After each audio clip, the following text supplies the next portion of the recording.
There we go. Okay. Sorry about that, everybody. I kind of moved everything around here today so I can kind of like maneuver my desk a little bit nicer.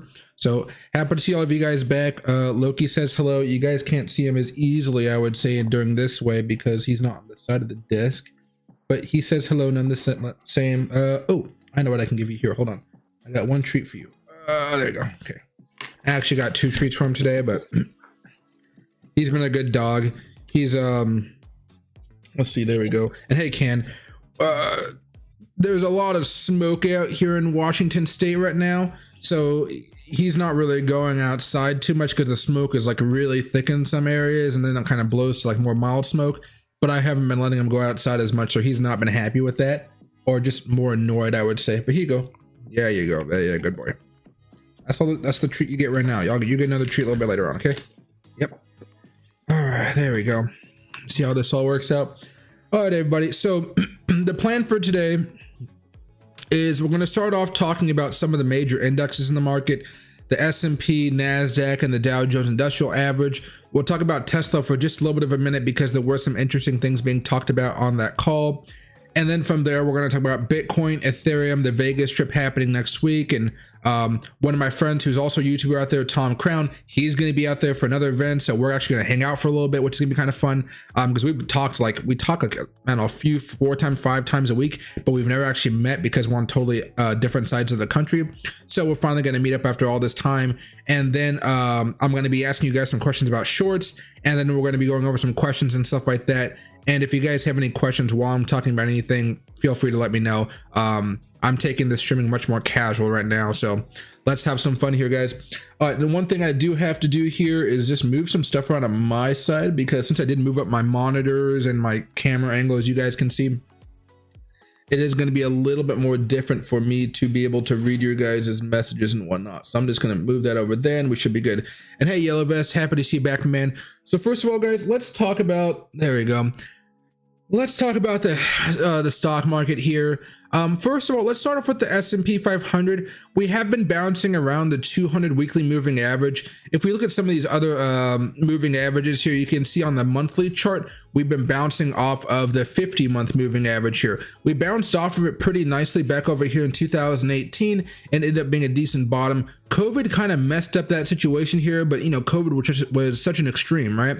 But it looks like, of course, we're barely holding on to support right now, and we are seeing that 20-month moving average just start to top off, and now we're starting to curl back down. That's not a good sign. We have to really hope that we can have some really strong moves out of the market for a protracted amount of time, like, you know, no more interest rate hikes, economy turns around, Russia war ends. That's not going to really happen here. So over the next few months, thinking more long-term here, and we'll talk about this for the Dow and the NASDAQ as well, we're starting to see a teetering off here of that 20-month moving average. You guys will probably never pay attention to this. It's not too big of a deal because by the time this ends up crossing over, the drop is usually pretty much done, right? It happened in 2008. Dot-com bubble, a little bit different here. We had already had a little bit of a drop here, then we had another capitulation. I don't know if this recession is really going to take us down to this next level, or if it might be something more like this, you know, this part in totality, or something more like this. Regardless, though, by the time that cross happens, we've already had a significant dump, whichever way you look at it. The way I would look at it right now is usually when we break back above, that's usually a good opportunity to start buying more. If you felt like, oh, we haven't reached the bottom. By the time we start hopping back above this 20-month moving average, you've kind of already reached the low there. So the way I'm using this right now is just to say, hey, we're still pretty far off. You know, the market may start to really recover, you know, 2023, 2024 here, depending on how bad things really do get in this recession, upcoming recession. All right. Now going back to the weekly chart here, we're still looking forward to some of those death crosses occurring. The death cross already happened a while ago on the weekly charts. It's still going to be a few weeks away, guys, like maybe more in December before this death cross hits. So if we kind of go off of this historical pattern, you know, from the last time we really had big drops, those death crosses kind of led to some really nasty moves when the 20 came down below the 50, to me 20 down below the 200, and you see over here the 20 down below the 200 as well, led to some really nasty drops. Okay, so I still think we have a little bit further a ways to come back down. And hey, Chef, happy to see you back. Byford, happy to see you back as well. And hey, the Elective, hope you guys doing well. Hope you're doing well too. Excuse me. All right, now the other one over here, the Dow Jones, it's not uncommon for us to fall down below the 200 weekly moving average. You guys can see we broke down below it. It was a level of resistance, but we managed to break back above it. You can see the only real level of resistance I've seen here has been the 50-week moving average. Resistance. The 20 really hasn't been too much of a pain in our butt, right? Excuse me. So if we do have a bear market rally and things get really volatile off of some type of earnings or news, I'd be much more willing to say we'd go back up towards the 50-day moving or 50-week moving average, excuse me, and not just the 20-week moving average. I don't really think this is going to be that hard of a thing for us to break. And this just goes to, you know, all this is meant to talk to you guys about. So, okay, there we go. So I got a weird message. This all kind of goes into the effect of what happens if we have a bull market or excuse me, a bear market rally. And we'll talk about that a little bit more as far as Bitcoin's concerned here in a few seconds. Now, here's the concerning part. This one actually has the most historical context. We know, just in case you guys are new or you guys haven't been around a lot, I know a lot of you guys have been popping up and I appreciate that. You got the weekly chart for the NASDAQ. Let me turn log on here so it doesn't look as wonky. Well, we can turn log off too, I guess. No, we can just leave log on. But we know when we break down below this 200 weekly moving average, ever since the 2000s, anytime we do this, which has only really happened twice, we actually have a very bad time, right? Go back over here. After we broke down below it, the market proceeded to come down another 63%. That was in 2000. I don't think that's going to happen this time, but I think it would be a sizable drop, but nothing to that degree, right? Now, back over here in 2008 financial crisis, we broke down and we came down another 40%. Now, we just had a crazy rally. As you guys can see, put this all in a historical context, it looks more like what we saw from the run up of the 80s to the 2000, a little bit of a boring cycle, if you will, up until maybe 2012. That's when things really started to take off again. And then I guess 2016 things really hit overdrive. And then, 2020, bad, but not crazy. And then, 2021, the end is nigh, right? The end was here. All right. But, we have an opportunity here, probably for the first time ever, not ever, but for the first time in like over 20 years, for the NASDAQ to break back above the 200 weekly moving average after breaking down below it. The reason for that is inflation. Inflation has been causing a lot of problems, as all of you guys clearly know now. And, this gives us the opportunity to kind of defy some of these norms that we've been seeing, right? If we can find a way to break back above that, I would be more bullish and hope that we could have somewhat of a stronger move. I do think no matter what happens over the next few weeks, however, we are going to be looking for two death crosses over the next few months. Weeks is probably going to be for the 20 over the 50, or to me the 200, and the 50-week moving average crossing down below the 200 weekly moving average. I want to say it's going to happen, but anything could happen. But yeah, I'm still positive, or for the most part, I'm pretty sure it's actually going to hit off here for us, and it's not going to be a good sign going forward. But that's how the indexes are doing right now. If we go back over to the daily charts, you guys can just see how choppy everything has been, but they all continue to hit new lows for the year of 2022. All right. So we're not in a good space. We've had a decline over the last few months where the NASDAQ has gone down. Last 2 months, NASDAQ is down about 25%. We're in a bear market, guys, unfortunately. Now, here's where some interesting stuff comes in. The dollar index is currently consolidating right now with an opportunity to break out. If we break out from this for whatever news causes the breakout, or if it just continuing to be inflation, rate hikes, and stuff of that nature, there's a good chance we start going back up towards $116 for the dollar index. Currently, we're $113.062. Okay, if we manage to break out above this, I really think we're probably just going to go back up towards 116. The high that we've experienced this year, as far as all this is concerned, is, let me move this over here. There you go, $114. I think we'll be able to break above that and start making for another high. As you guys can see, we usually have these little bit of a downward cycle. Then we have a big boost, downward cycle, big boost, downward cycle, big boost, downward, big boost. You know, this is what we've been doing for a while now, and we're consolidating, and we're on the verge of a breakout here. We would probably want to see a couple other countries do rate hikes, but I don't know if Europe wants to do them anymore, just because of the situation seems to be getting worse out there in Europe, because as everybody gets prepared for the winter, right? Okay, and then there was one more thing I wanted to talk to you guys about here, if I can remember it. Oh yeah, so wasn't really the biggest news of the day, but I think if any of you guys watch CNBC, Fox Business, CNN, MSNBC, you guys probably saw Biden come out today and do a speech on how he's going to unlock another like 15 million barrels out of the petroleum reserve. You would think that's going to do something, but it really is not. So I just want to point out one thing here today. There you go. When do we get the new candle? So yeah, so we just got a new candle here about like maybe 4 hours ago, but you can see during yesterday when the speech happened, oil was doing just fine. It's still consolidating. The price is trying to level off right now. We did break the cycle of lower highs here, and we're possibly going to have our first golden cross that we haven't had like in a while. Last golden cross was right there. Then before that over here, we haven't had a golden cross since then. So if things really do get desperate, maybe they can release more oil. But as far as what I actually heard about the releasing the oil, let me just type in oil here. Oil. There we go.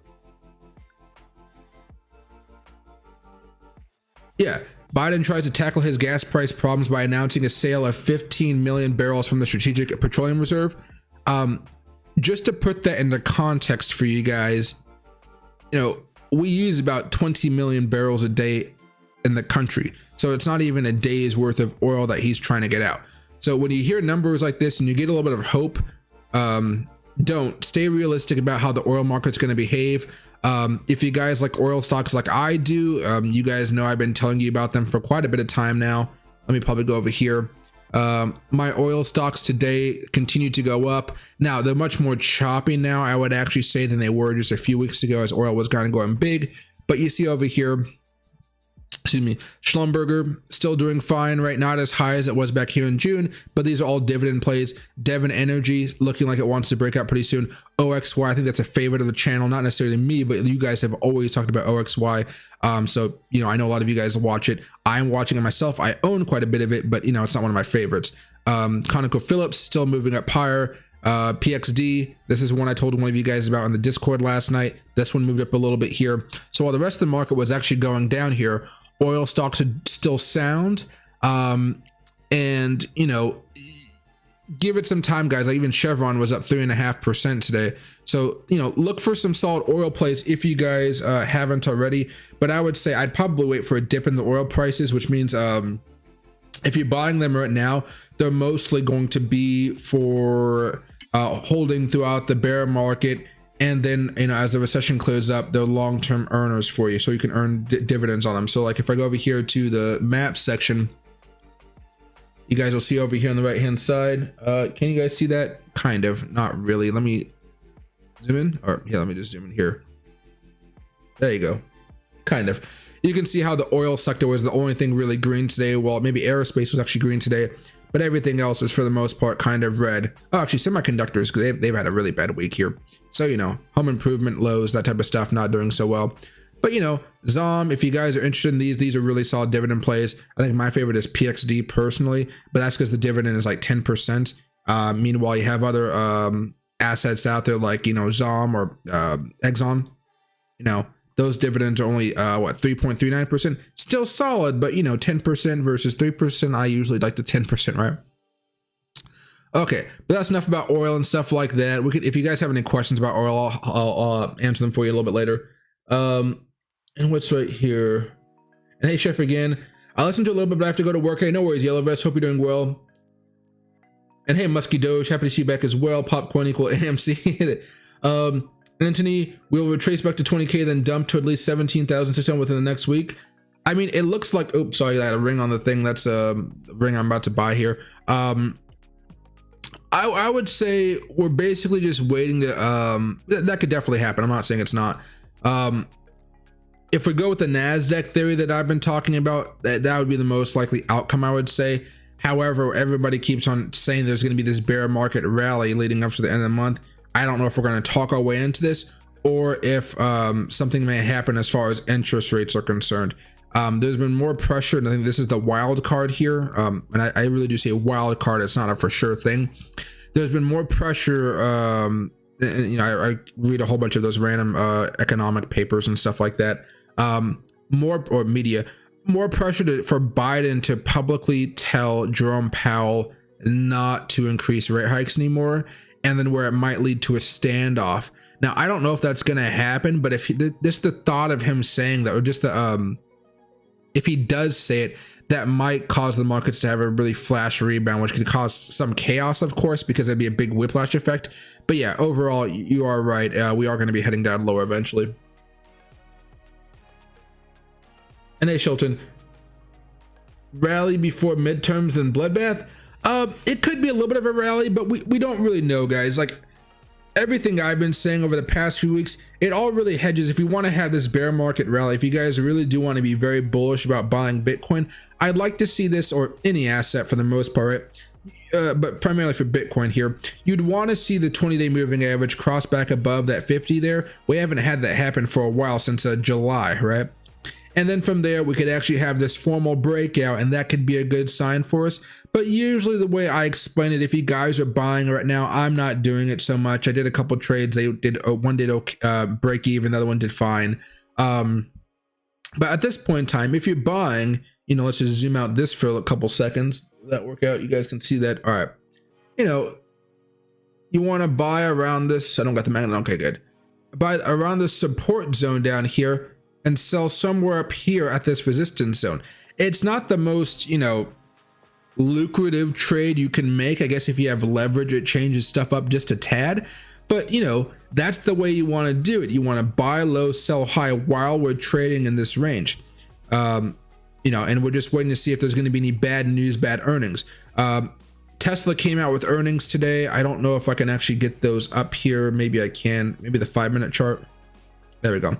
So, you know, Tesla just came right back down to support. Remember, I did that day trade with you guys back over here when the CPI data came out. Bought it here, sold right here. Then it actually tanked down a little bit. But that's just, you know, 2-day play. I'm playing it safe right now.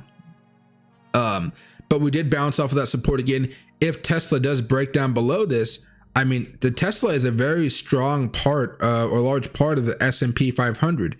You know, if we do break, then we're most likely heading back down here to the 175 level. Not immediately, but we'll be coming back down, which, you know, in theory would bring Bitcoin down. Now, I say in theory because we all know that the markets have not been doing great, but Bitcoin's just been kind of doing nothing. Bitcoin has been stagnating to the point where the Bollinger Bands have been like squeezing, and we're just waiting for a pop to come out of it. Like if I go over here very fast, let me see. Let's go over here to Bitcoin. This is just a very basic chart. Support level down here at 17,622. You can see this trend line down here that we're going to try to break out of it. That would follow up with a golden cross, which would be amazing if it does happen. And then we got the resistance levels up here of around 25,211. We also have one right up here around 22,800. Okay. Now, if I add Bollinger Bands onto this, you can see that they've really been squeezing down here, and they haven't been this tight in quite a bit of time, guys. Like quite a bit of time. Like, what do we have here? Let me see if I can actually get a good number for us. You know, about $1,400, a little bit over like $1,450. Over here, what was it at? 2,100. You know, when's the last time I was at 1450? Maybe over here. No, that's 3,000, right? It's been a minute since we've had that spread. 14, no, maybe this over here. That's 6,000. Maybe down over here. 4,000. So it's been a hot minute since the Bollinger Bands were this small. This might be one over here when the bull market originally started. That's 754. Yeah, it's been about 2 years now since we've actually had the Bollinger Band squeezing this hard.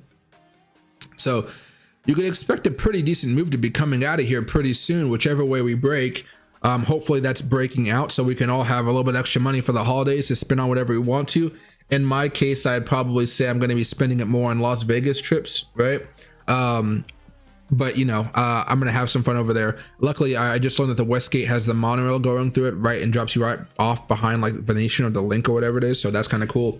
But so you know, if you guys are expecting something pretty big to happen, in theory, it should be coming up pretty soon. I know not all of you guys look at the EMAs, the DEMAs, and the TEMAs. I was looking at them a little bit ago. I don't know if I saw the charts up, but tutorials for channel. There we go.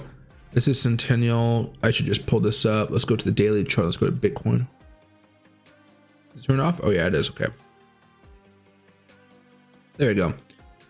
We are getting closer, but we still have kind of a long ways away until we actually have all these moving averages close enough again.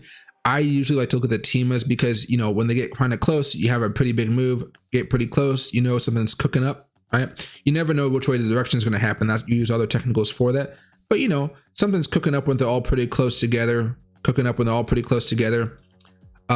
My fear here is at this point in time, we are above the DEMA, or excuse me, the 200 TEMA. TEMA stands for triple exponential moving average. If you guys don't know, a simple moving average, you know, you have like, let's say 20 candles, it weights each candle evenly, and that line is drawn off according to the averages per the day. An EMA, exponential moving average, instead of having all the candles be even, there's more weight to the ones to the most recent candles, right? So the most recent price action. DEMAs, it's even more emphasis on those more recent candles. TEMA, what you guys are looking at, is a lot of emphasis on the most recent candles and not so much on the, you know, the last few, right? That's why if you go over here and you look at the simple moving average charts, this is the daily chart. Let's go daily.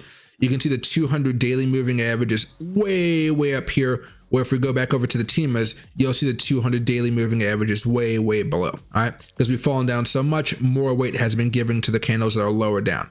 Because if you think about it like this, right?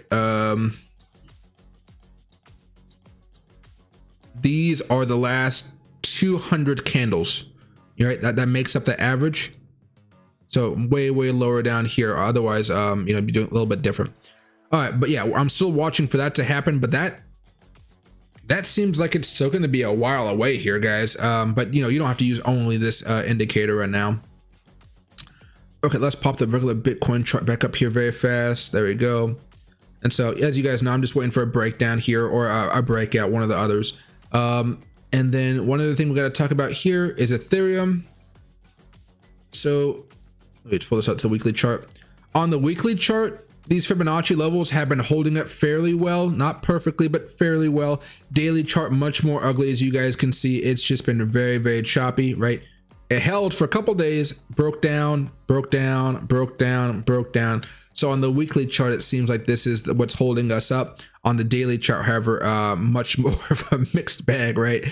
But here, guys, just like Bitcoin with its chance for a breakdown or a breakout, you see that Ethereum has another opportunity for a breakout, but that's not for months and months. That's not until at least February.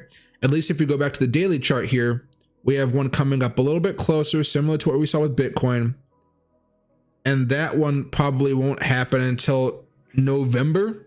If we're going off of the Ethereum's chart here, we do see that we're below the 50 here. We're not even close to a golden cross here. We might have to wait a little bit longer. But from what I'm looking at right now, excuse me, you know, go off of some of these old breakdowns that Ethereum had. We already had that breakdown there. Depending on what you guys are looking for, I would say we're kind of just in this downward channel, just chilling. We're at the high point of the channel now, or a higher point, right close to the top and the bottom. But it seems like if I really want to be buying this right now, I'd kind of just wait it out and see what happens. I don't feel any inclination to really be doing much trading here right now, guys. I'm being very patient. I'm doing my dollar cost averaging, and I'm waiting to see if we have some good if we have some good economic news. And if we do have some good economic news, I'll be there to you know, jump on the bandwagon and make a quick buck. I'm gonna not buy low, but you know, buy medium and sell high. Basically, I just want to make a quick profit off of this. But what I'm looking at is Ethereum definitely has a long way it can go down to reach that level of support. As far as resistance is concerned, you know, we're still pretty far away from a solid breakout. Right now, we're just in this very, very mild downward trend right here, downward channel, or you could think of it more as a downward trend if you want to go back up to the highs we experienced in August, okay? One other thing here, Dogecoin is on the edge. Every time we get close, we manage to close the day above it, but you know, we are getting more to that dangerous spot for Dogecoin where if it breaks down, it'll probably start holding closer to around 0.056. And I guess I should put that in perspective for you because it is, you know, we're talking about pennies here. You know, it'll drop about 5%. Not the end of the world type of drop, but you do want to see Dogecoin, you know, hold above the trend line here and start making some stronger moves, at least pop up back above 6 cents. That's really the goal for Dogecoin here. Stay above 6 cents for more than a couple days, build that up as a level of support, you know, penny levels, you know, usually levels of support. And then let's see how high we can go. Probably at least to 6.5 cents, maybe 7 cents if you're lucky. Anything above that will really need Bitcoin to do a really monster move. And as you guys have been seeing, if you guys go to the 15-minute chart, Dogecoin's been having some pops here. Somebody's trying to buy some up in anticipation of a move coming pretty soon. We just have to wait to see if that move's going to happen. And if you guys do want to buy off of a support level, this is your opportunity for Dogecoin. Your stop losses would be very small, very minimal. Your stop loss for this, I mean, if you were to go from the lows we experienced just a while ago, it'd be like a 1.5%. I might move it down to 2% just to have some fun, give it some extra leeway because, you know, we did have a big drop off here.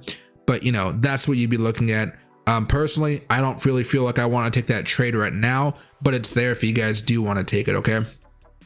And then one other thing here on the weekly chart for Dogecoin, please, oh please, just let us break out above the 20-week moving average. That's the biggest pain in the butt.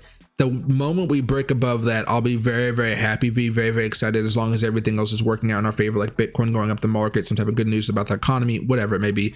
But if we break above that, I think there could be some type of short squeeze effect that could happen, especially if Bitcoin's ripping off, and Dogecoin can at least get back up to 8.5 cents, maybe 9 cents from there, which would be like a 100% profit type of thing. Even with the low market cap, it could happen if people get really invested in it. So, you know, not likely to happen because this has been a pretty big thorn, you know, in our neck for a while here, like all the way since January of 2022 for like almost a whole year now.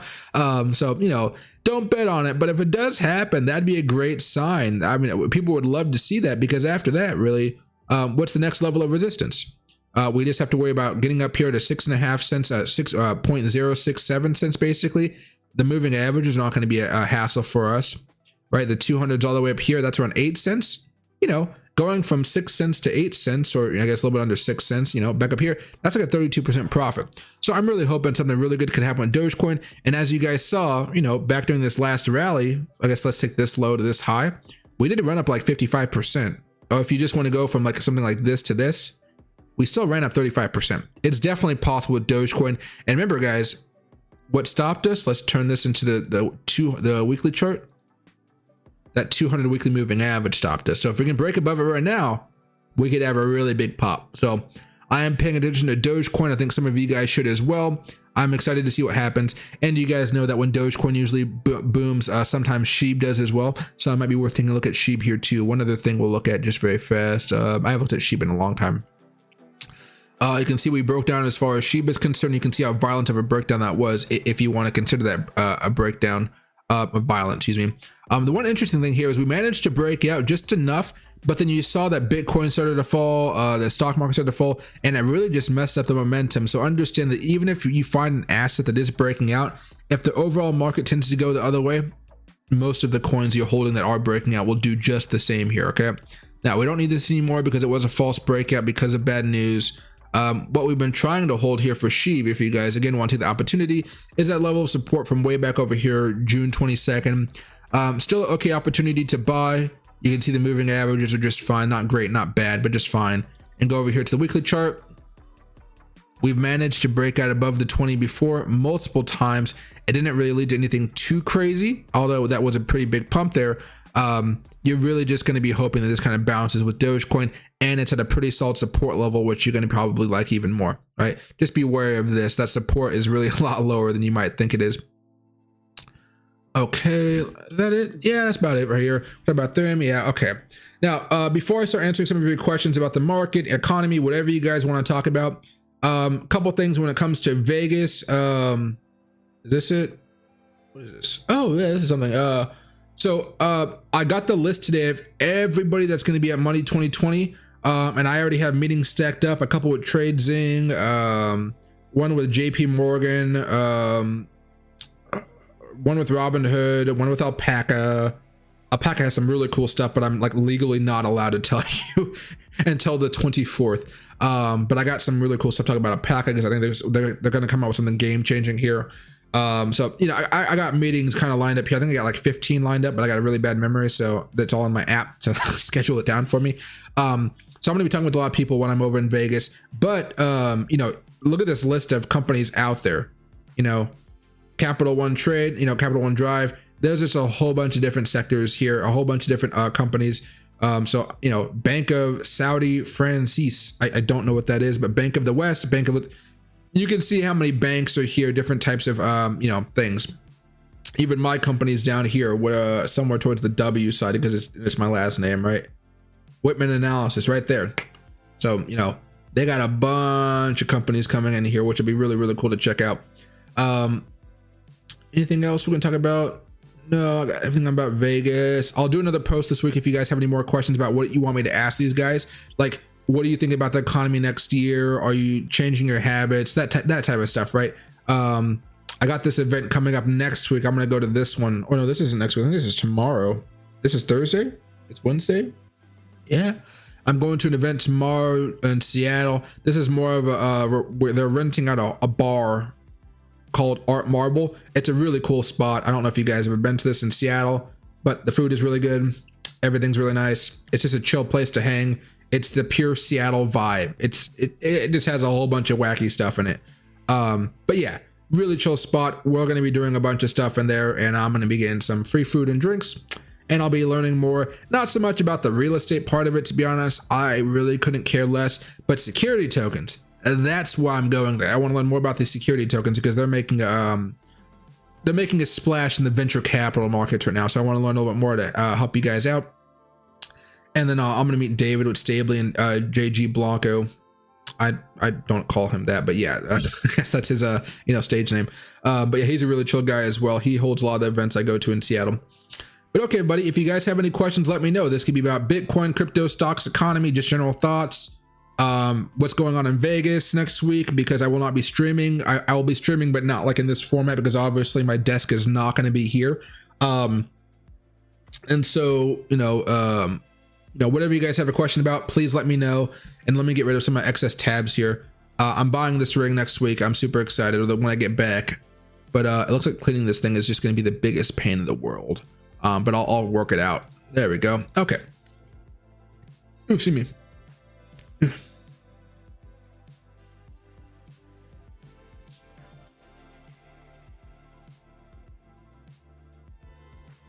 See, and Hickwood Bios. Oh yeah, Finviz. There you go. And hey, Chef, what exactly about AMD calls? Let me know and I'll answer your question as soon as I see. But what about AMD calls? Like, what's the target you're looking for there? The next move from Bitcoin is going to be between 20 and 30%. Get ready. Let's see. Yeah, no worries, Elvis. I love talking about the moving averages because nobody ever really looks beyond the exponential moving averages and the simple moving averages. Those are the basics. I think people have their fan groups like EMAs or really have like fanboys with them. Same with the simple moving averages. It just depends on how you like to trade and what you're usually going after. I would say if you're using TIMAs or DIMAs, you're usually looking for a short-term movement, and then you're going to be using simple moving averages to kind of gauge out some of those more medium-term consequences of what's going on. And A-Star Scheme, what do I think about the crypto quant? Let me check it out. I think I have some of it, but only because some of you guys told me to buy it. Well, it's $125, 2 billion. Yeah, okay, I have this. Yeah, this is a longer term play. This is something I don't even dollar cost average. I think I bought it like at $200 or something, and I've just been like holding it since. And not the $200 from the last rally. Did it even get up there? No, it didn't get up there. I'm talking about like, you know, a while ago. 1 month. Yeah, back over here like a month ago. A while ago. No, yeah, it was more recent. Okay, yeah. but it was like,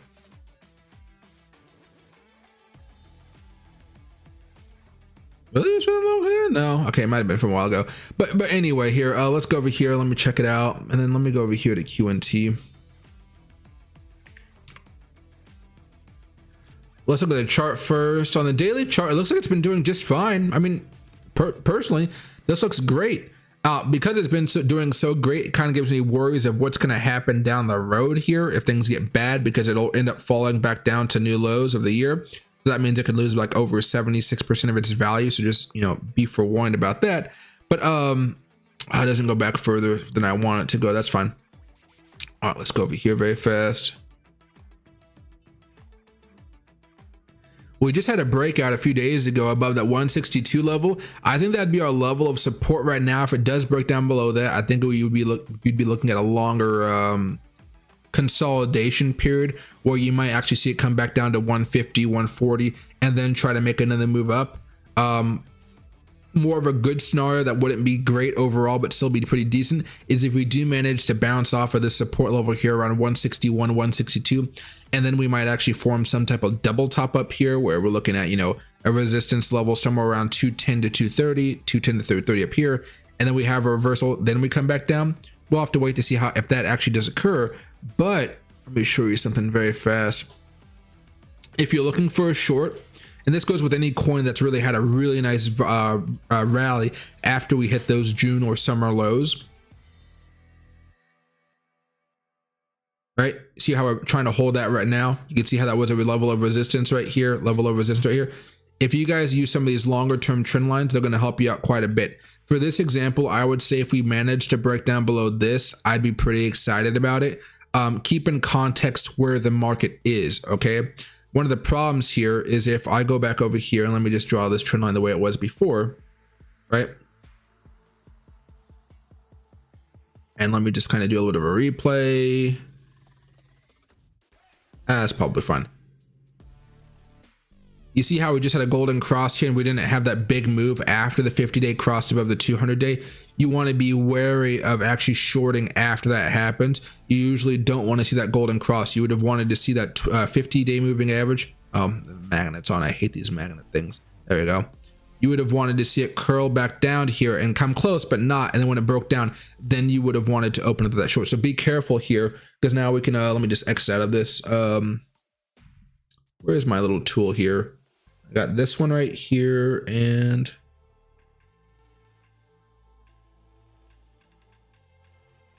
yes, I want to exit it, but I wonder where that tool was. Okay, that's fine.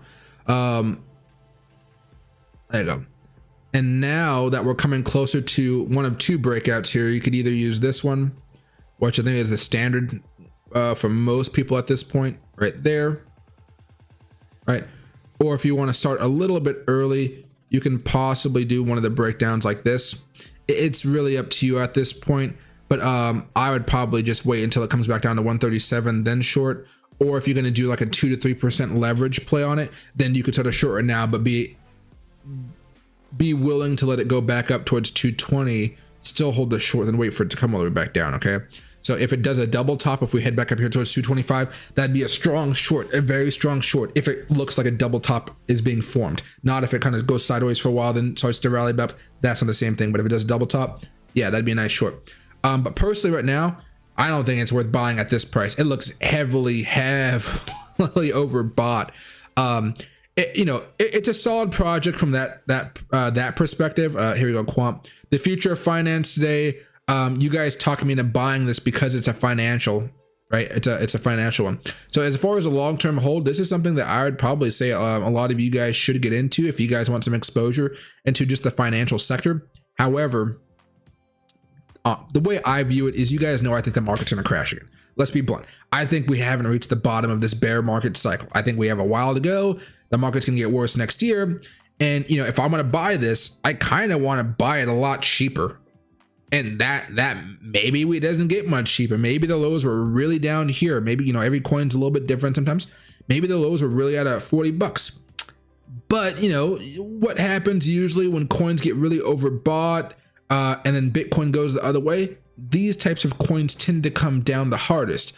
all they're really waiting for is a sign to break down, and then when they want to, they really break down hard. Okay, so that's what I'm hoping is going to happen here. But you know, long-term hold, sure. Solid project, sure. You know, could be better, but you know what? They're ironing stuff out. They got tons of they're a full-fledged company, right? And I think as time goes on, they'll get more investments and they'll make more profit, and that'll help out the coin price. But to me, when I look at stuff like this, you know, it's something that, to me, with the small amount I have now, I'm going to add on to it probably like $1,000 if it comes back down to the 40s, 30s over the next few quarters. The next bull run, I'm going to sell off quite a bit of it. But it's something that, you know, as soon as we start to see those signs that the crypto market's going to crash again and stuff like that, I'm going to really start dollar cost averaging maybe a little bit earlier than I should, because I don't want to be, I still want to have exposure to a coin like this. But right now it's just something on the sidelines for me. It's not something I like constantly keep track of, but it's something that maybe you might want to, right? So, but going from the technical point of view, check out the monthly chart here. You know,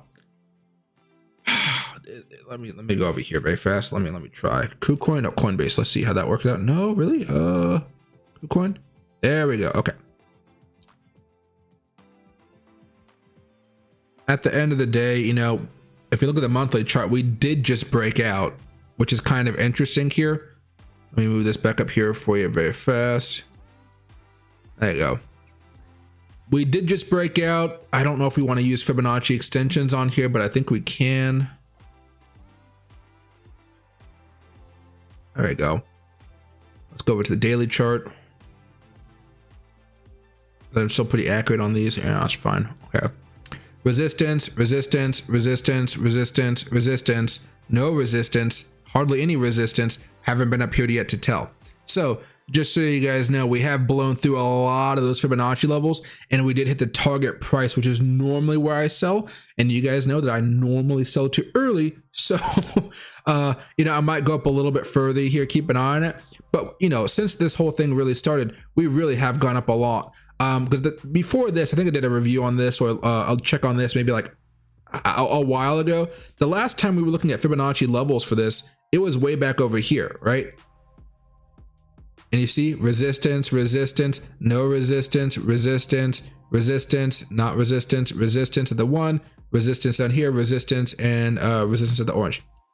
You know, we really have kind of gone into that crazy level. We're way, way high up there, and that's why I'm saying I just think it's really overbought. But this is if like I bought anywhere down here, I'd be scaling out personally. I'd just be scaling out, regardless if the market continues to pump up, anything crazy like that. I understand, but you know, it's something where I'd be scaling out in anticipation for a larger move down sometime soonish to the next few months, right? But yeah, it's something I'd definitely be looking to hold for a long period of time. Watch out for that breakout, and again, watch out for that breakdown that we just talked about. Oh, and let me make sure.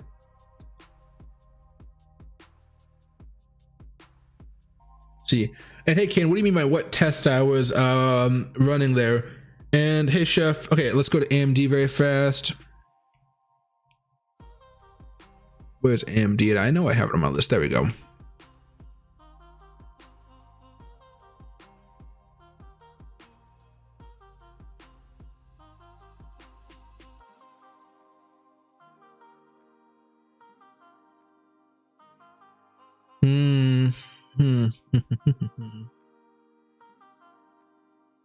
Does it make a difference if I go from these highs? Yeah, okay. So it looks like we broke down on, as far as AMD is concerned, below our last level of support, which was $59.27. So that's going to be that's our current level of resistance. Okay, let me go back over to the daily chart so I can see what this has been looking like. Yeah, we've been unable to actually break above that since we actually broke down. This was Friday, October 7th. So let me see if there's actually a level of support here that I'm not looking at. No, there's not really. there's, I mean, it's more of a zone, but not like an actual like clear cut level. So I would say be careful here. You might find an opportunity for maybe a Ganfan level or something to try to bounce off of.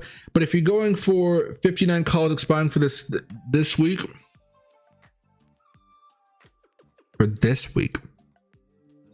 that means you're going to buy them Thursday, either sell them Thursday afternoon or Friday. Let's go to the 15-minute chart.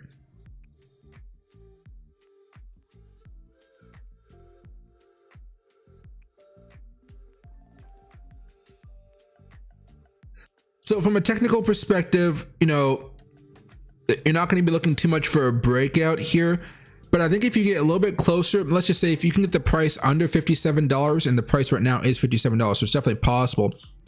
I'd be okay with the 59 strike price call. I doubt they're too expensive right now as we're heading in towards the end of the week. It's a $2 away. It's definitely possible.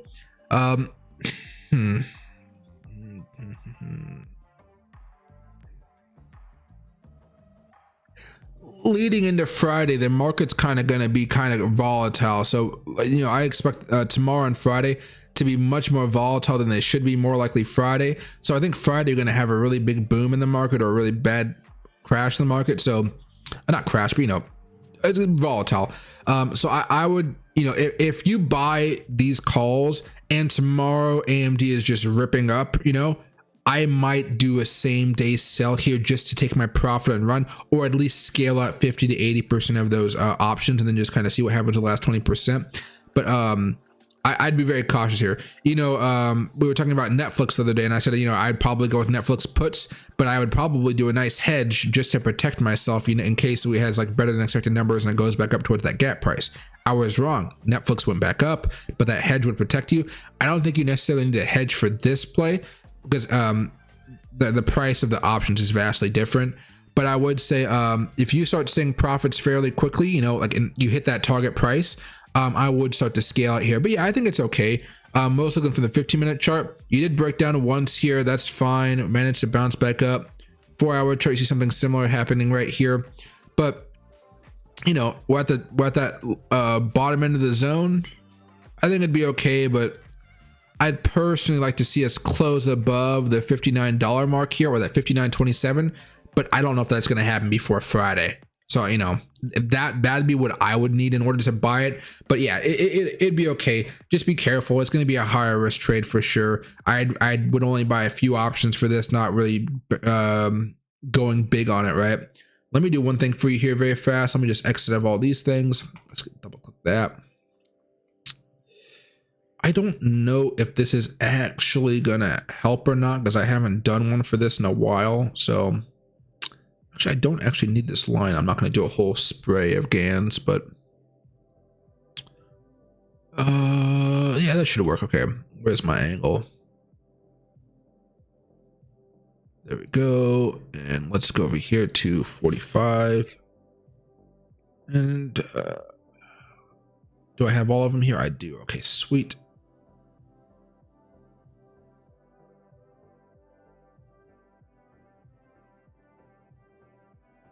Has this been working? That's the question. It didn't work here. Oh, kind of did. If you go into more general, kind of more general. Yeah, more general. Okay. Okay. It's not precise Ganfan levels, but it's been okay. I would say it started to mess up though a little bit more frequently back in June when we had those lows. It was resistance here, resistance a little bit, holding support. We're kind of around that support level right now, but you can see again, it's still kind of choppy. It's still kind of choppy here.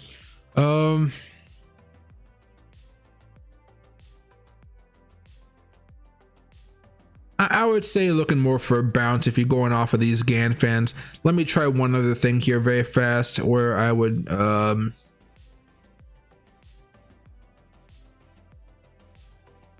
we have a good low here? That's the thing. A really good low. Was that the low?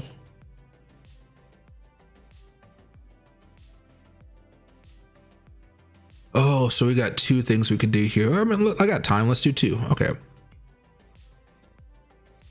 Man, they did a split, so they're it's at $1, but we can go through it. It'll be fine. All right, so let's go right here. Let's go to 45. And then let's do one more at 45. No, that's not the right point. There we go.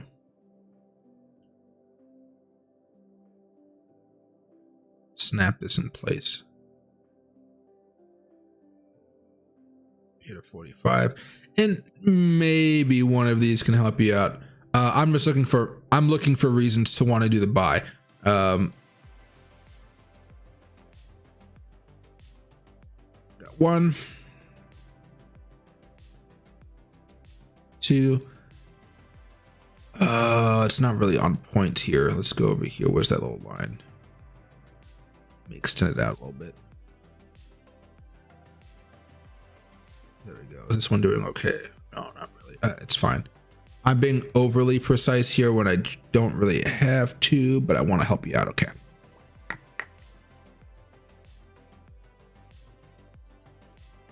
Oh, I'm way off. Okay. No, they're not going to help you out much at all. We bounced off of this. We tried to hold right here. Yeah, and this not going to really be a big help here. Was hoping you might have some type of thing, but you know, if we go off of these, might be heading all the way back to 16 bucks. Not going to happen, of course, but you know, it's going to be a hot minute before we see anything like that happen. Let's see. This is just something more for an interesting look to see how this would work out. Looks like I have to go to the monthly chart.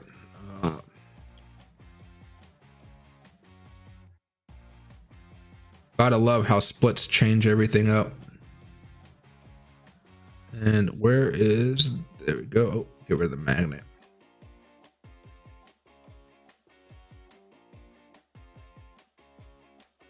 Yeah, that 2-to-1 was a level of support. The 2-to-1 was a level of support for us this time as well. Broke above it, held support, and then we finally broke down below it. That was a bad sign. Oh wow, we really could come down. There's not really many Ganfan levels that show us really strong support here.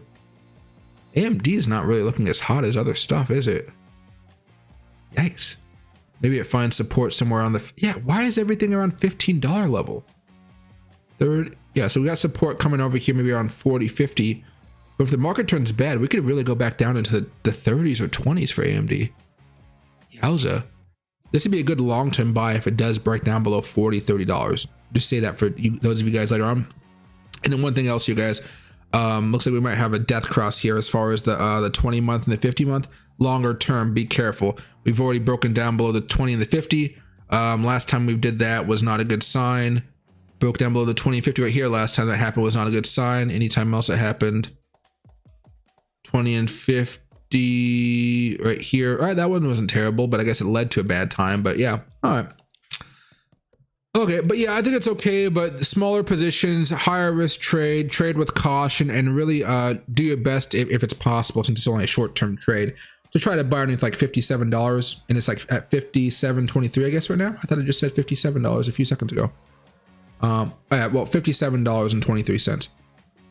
Or is aftermarket trading something else? No, okay, yeah, but just try to get underneath there. It should be fine. There we go.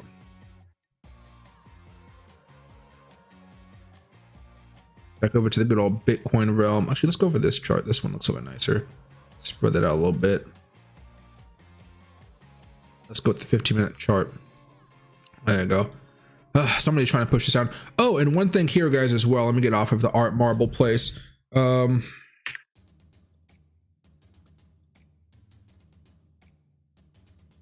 you go. I'm watching this every day now. It just says a little bit of, let's see what they're doing. Still no selling off by whale number 3, 4. Right, so that's a good sign for us going into the next few days here as well.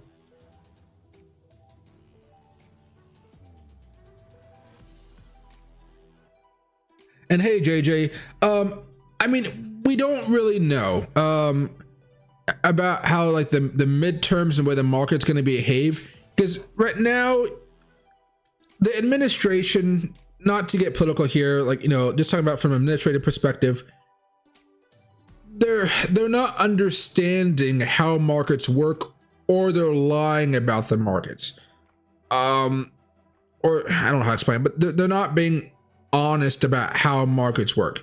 So So, today they announced, we just talked about this earlier, the 15 million barrels of oil being released or for sale from the petroleum reserve. That's less than a day's worth of oil.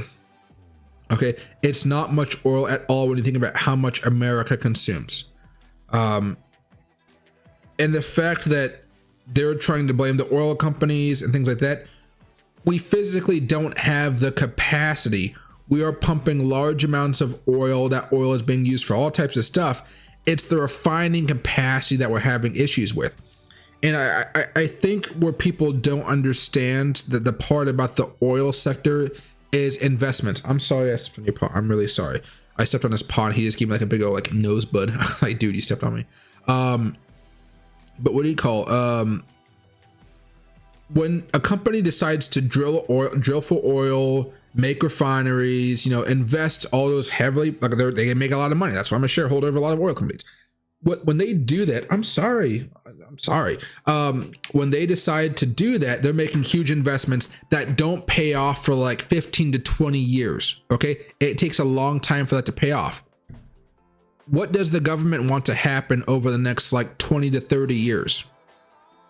They want to be completely gone by fossil fuels. So it makes no sense for those industries to drill more oil. It's just not feasible.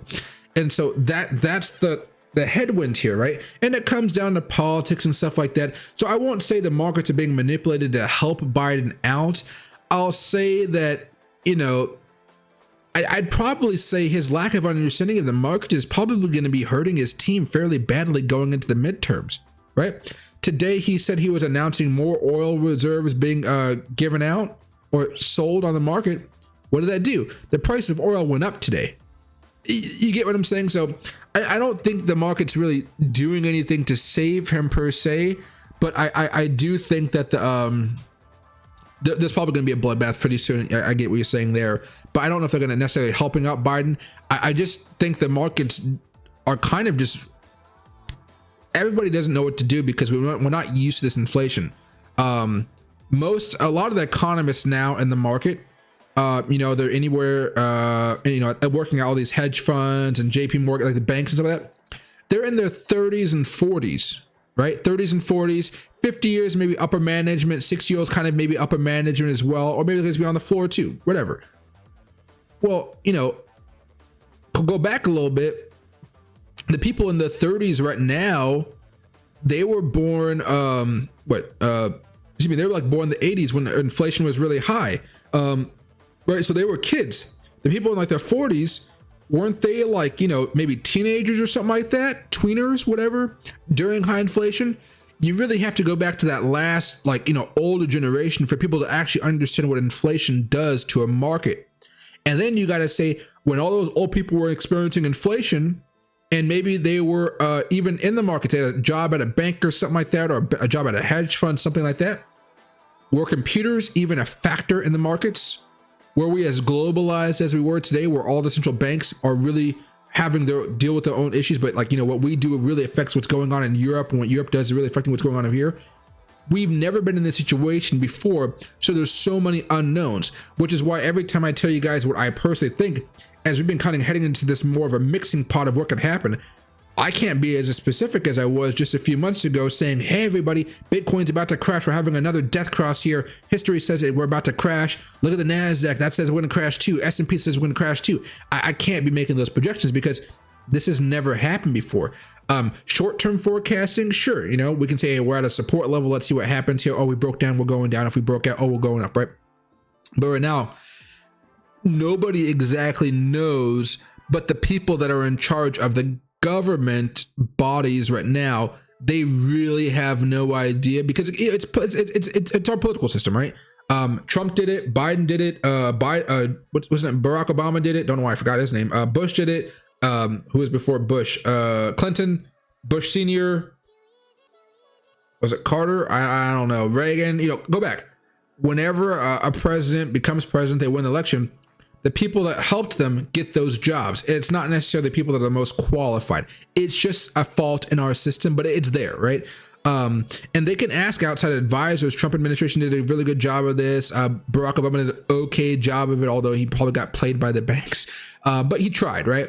But you know, that communication really doesn't seem to be there with the Biden administration. I was watching CNBC today, and I was shocked after Biden gave his speech talking about oil in the markets, which, you know, wasn't really too true. CNBC, the anchor, kind of called him out on it and said, you know, we're not going to say anything bad out of respect for the office of the presidency, but there was some, I think they call them mistruths or misunderstandings or something like that, right? And I was like, if CNBC has to correct the president after a formal meeting, you know it's not a good sign. And then they had two oil guys that were on that kind of ripped into Joe Biden and not his administration as a whole, not understanding the way the energy markets work. You know, I don't think there's a conspiracy or just, you know, the hedge funds are trying to keep the market afloat. I just think people don't know what to do right now. And so a lot of them are selling off assets, and a lot of them are most likely just saying, hey, let's hold on a little bit, you know, let's hold some just in case something good happens, but we're probably not going to be too excited about what's going to be happening over the next few months. And then you also probably heard, if you guys listened to the call today, Elon was on the phone with Tesla earnings, talking about how it's going to be pedal to the metal, even with the recession inbound. They're going to be doing everything they can because next year tax credits kick in for Teslas and electronic vehicles. So, and the hope is that more people are going to be buying Teslas, all these EV vehicles, not just Teslas, but when people get tax credits. But if people lose their job, even white collar jobs, you know, it's not just blue collar jobs on their fence right now. Tons of tech jobs are being lost. You know, it could be a sector wide type of nasty effect. Hopefully you guys understood that spiel that I just gave you, but we've just never had this happen before, which is making it, like, for me, it's really cool and interesting. I love to see stuff like this because now I get to learn a little bit more about the market. But for the average investor out there and my investing side myself, I'm like, dude, this sucks. This is very hard for me to try to forecast to you guys what's happening. That's why I moved from simple breakouts to more zone buying, and those zone buying has been working out. But the breakouts, I mean, they've been working out fine if you kind of hold on, like maybe a couple extra days longer than you might want to. But, you know, we're kind of in this weird spot where governments around the world are freaking out because they don't have as much control as they thought they did. And they never thought that, I guess, that Russia would invade or Russia would be a bad actor out there. I mean, now that that's happened, there's just so much chaos. Yeah, just a lot of bad stuff happening. What's it here?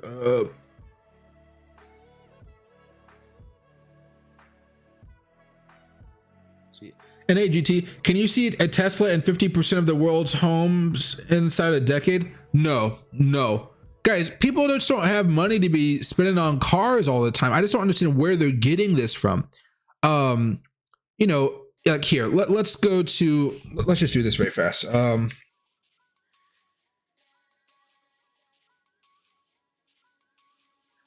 right, so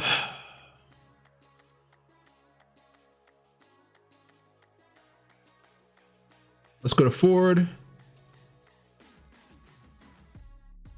Tesla, Chevrolet. Those are just some of the common brands that we have right now, okay? So Ford electric vehicles,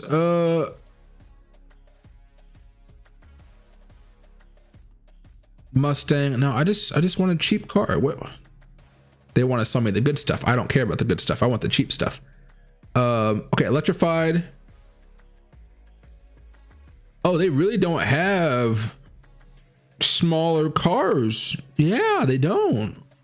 I mean, that's Ford, I guess, but you know, this one starts at 52,000, right? Mustang, oh, that's a hybrid though. So look at the Mustang Mach-E is the smallest thing I see here. And a lot of these other ones are hybrids.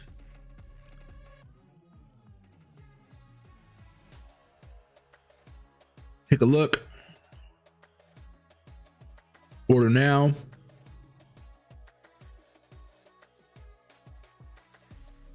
We just want, I don't want so there's a premium California one and a GT. The premium is the cheapest one. That starts at 54,000. Let's X out there, just 54,000. A lot of people don't even make 54,000 bucks a year. Okay. Now let's go to Tesla. Existing inventory. Let's not go down the fancy road. Let's just say something, you know, cheap. Okay. Starting off at $63,900. They got self-driving technology. You're paying a premium for that because they have a really good self-driving technology feature. already really expensive. Now, Chevrolet has a lot of smaller cars, not like a lot, but they have smaller cars like the Bolt, right? Bolt EV. This one starts, I just saw it here a second ago.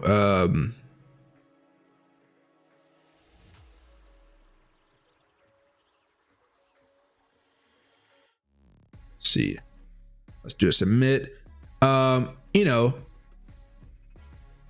$30,000 if I'm paying in cash. Finance, you know, down payment, I guess a typical, I don't know what this may be, but that's like $1,000 a month. A lot of people just can't afford that, right? And it's much cheaper just to get a small little, you know, used car. I have a used car I bought in 2013. It's still serving me very well. It's only broke down once, and the breakdown wasn't even my fault. It was a warranty repair issue, right? So, and then we just go over here to, let's just go to regular vehicles. I don't know about regular vehicles here. Let's go to cars, right? There's Spark, the small version of this, just not electric. This is $13,000. So we go from, let's see. I don't want to do this. Let me see. How do I do this? Inventory.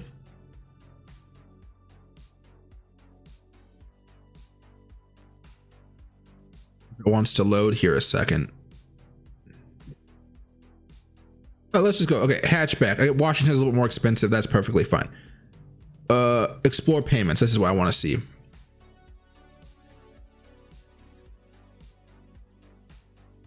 So we go from $900 a month when it comes to electric vehicle down to $239 a month.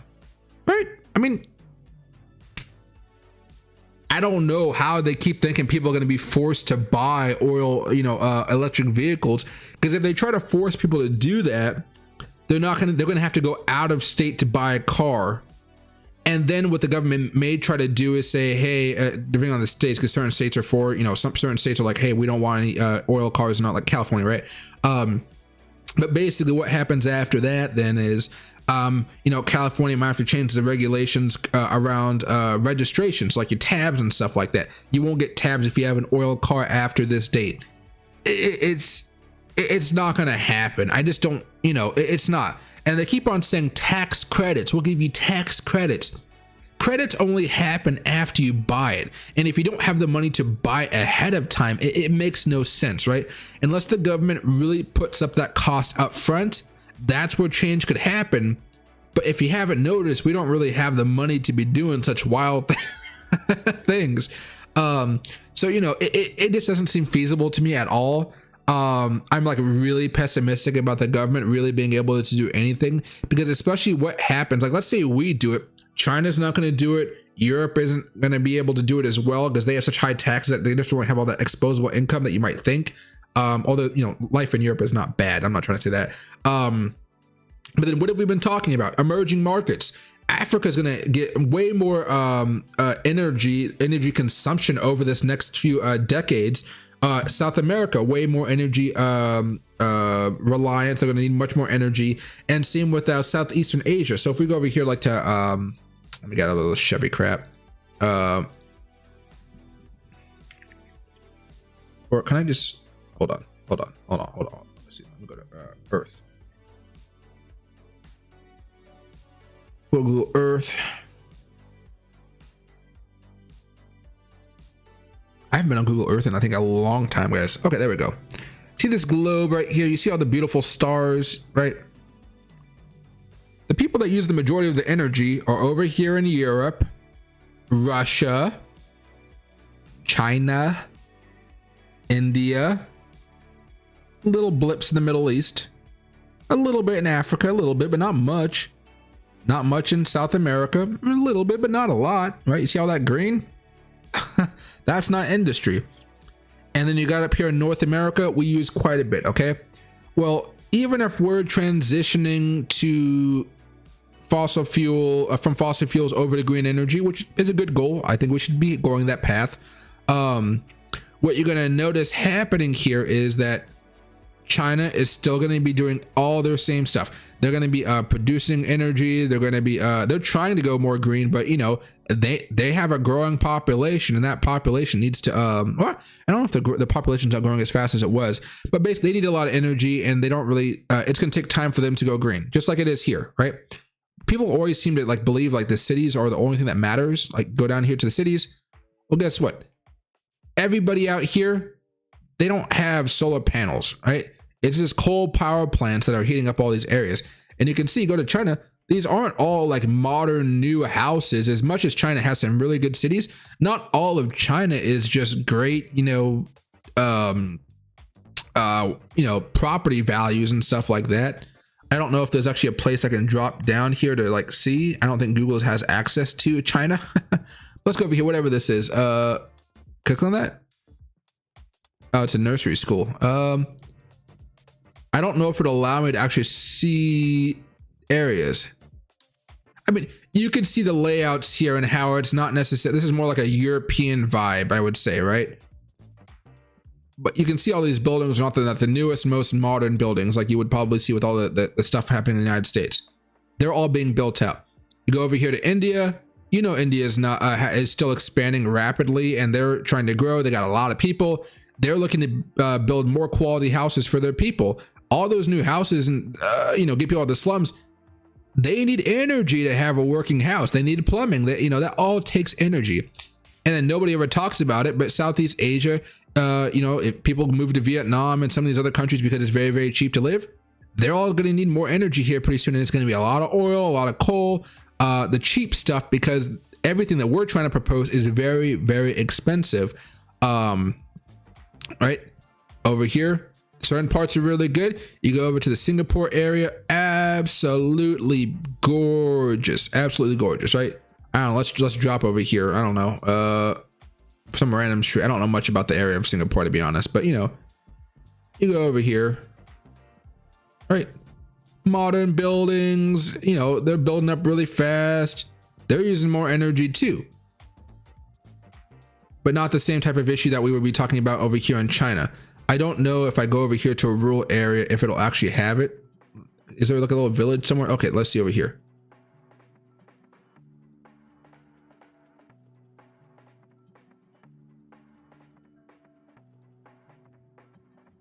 I mean, a little bit, but not like a little bit better than what I think you'd probably see in China. Can I move around? Yeah, this gives me South America vibes, right? South America vibes. Can't read that. Looks like an embassy of some type, maybe. But it gives me vibes of what I would see somewhere in South America. So, as much as we want to say that we're going to be doing all this cool stuff, the world is just so far behind, It's just not going to happen within the time frame they keep on telling us it's going to happen. Like, we have 20 years to fix everything or we're all going to die. We have 10 years to fix everything. We have 40 years. We're not going to do it in that time frame here. That will have consequences, of course, but I just don't know the solution. And I don't think anybody knows the solution, the way how it would work. There's too much politics going on right now as far as that's concerned.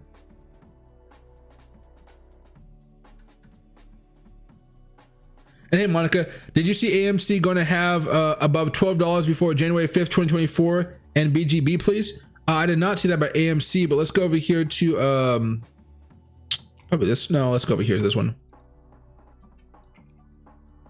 BGB. It's staying up there pretty good, Monica. It's staying up there pretty well.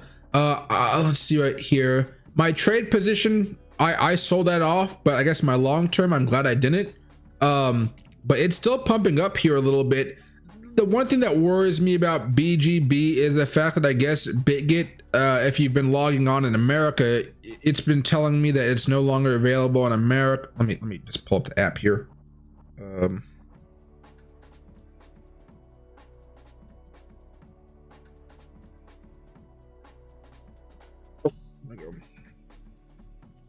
Sorry, based on your IP address and saved information, you seem to be located in a country or region where we currently are unable to provide services. BitGet currently does not support customers from the following countries: Singapore, mainland China, North Korea, Iran, Syria, Afghanistan, Cuba, and the United States. that just started happening, I believe, last week. So that's the big concern for me personally about BitGet. But the coin has still been performing fine over the long term. You know, because I announced on the channel, but I bought this coin way back over here last September when it was like in the 6.5 cent range, 6 cent range, and it's performing beautifully. I'm still going to be holding on to that position. I am still adding more to that position, in fact, but I do hope that they can get that figured out. I asked my contact at BitGet what's going on, and he said he didn't know and he's going to look on it, but he really didn't know what was going on with it. So that's the big concern I have for BitGet right now, but it's not stopping me from buying even more here. But yeah, this is looking pretty strong, Monica. The technicals really haven't been working as solidly as you might think, right? You know, a little bit of a breakdown right there, a little bit of resistance, but you know, I think as long as it stays above this general trend line, I'm going to be happy to continue holding my long-term position. What I might do if it does break down, if it does, I'm not entirely sure if it will anytime soon. I may sell off 25% of my BitGet long-term holdings and then just try to buy it all back to accumulate more BitGet coins and more BGB down the road. So, you know, if it breaks down here at 18.5 cents, I'll be buying it at 18 cents, 17.5. I won't be trying to find it, wait for it to go all the way back down to 13 cents or so. But I think right now that trend line is what I'm mostly looking at. I looked at this, I think, I don't know if it was a couple weeks ago now, but let me go over here to Fibonacci extensions. Excuse me. We can use a few here. Little bit of resistance, hit that price target, a little bit of resistance here, but broke out, a little bit of resistance here, resistance there. That next level for it to go is kind of around 23 cents, which should be, you know, all-time highs for BitGet, which will be pretty interesting.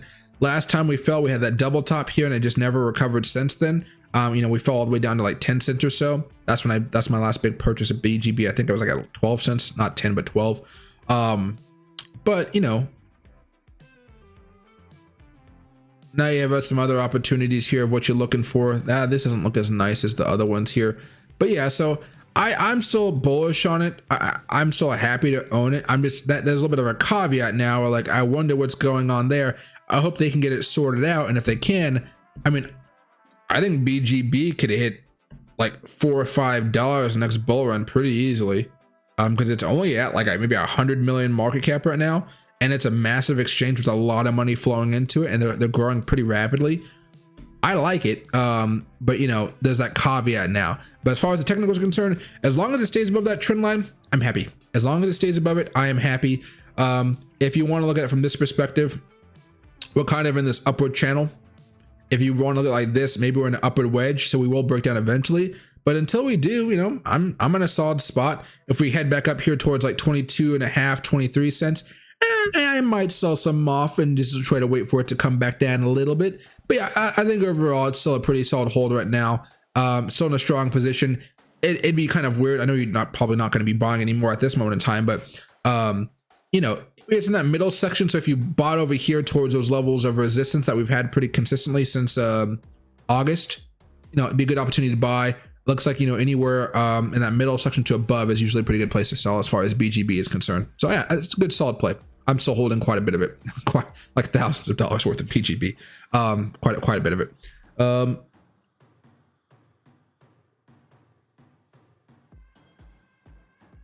See, NA Starscream, what altcoin are you most bullish on?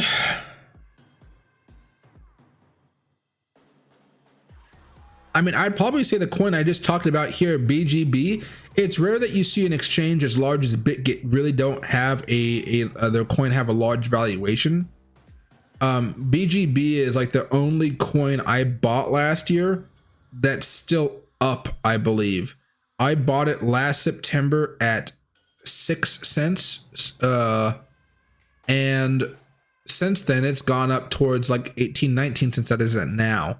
Well, a lot of other coins have been dropping off, and rightfully so. Bitcoin hasn't had the best performance, right? BGB has been doing me just fine. So probably I would say BGB is probably one of my favorites right now. It can definitely fall off a cliff though. It only has $100 million market cap. So it was just at 10 cents a couple months ago. So, you know, when whales want to sell off, they can definitely sell off, excuse me. But yeah, so, I'd probably say BGB to be frank. There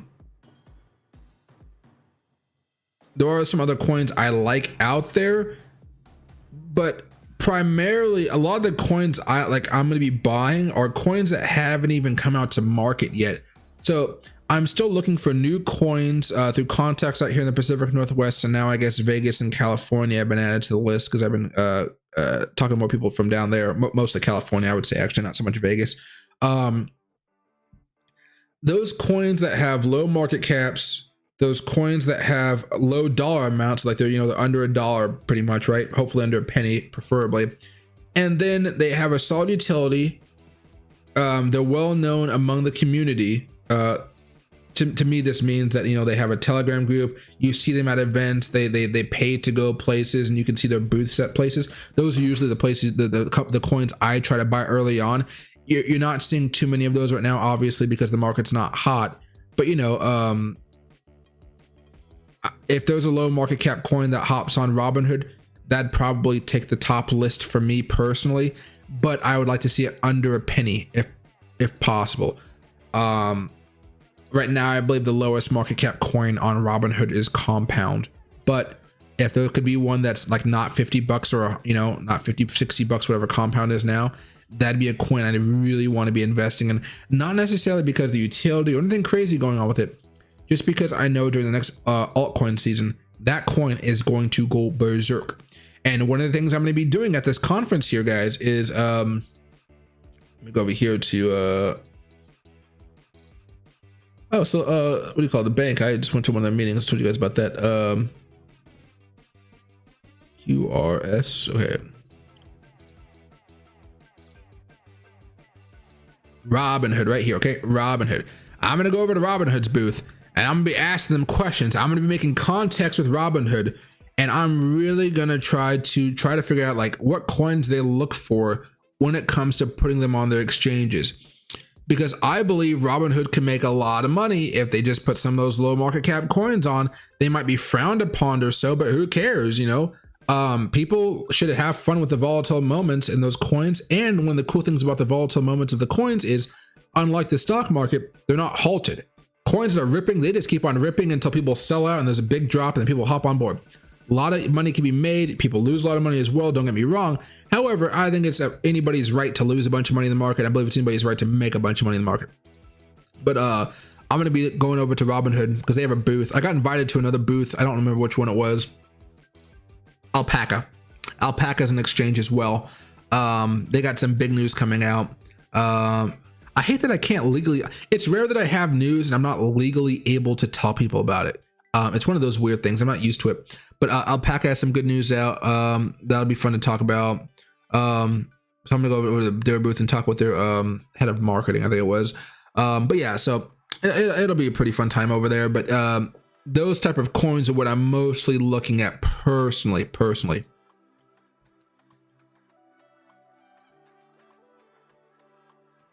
And hey, Tony, rigged market.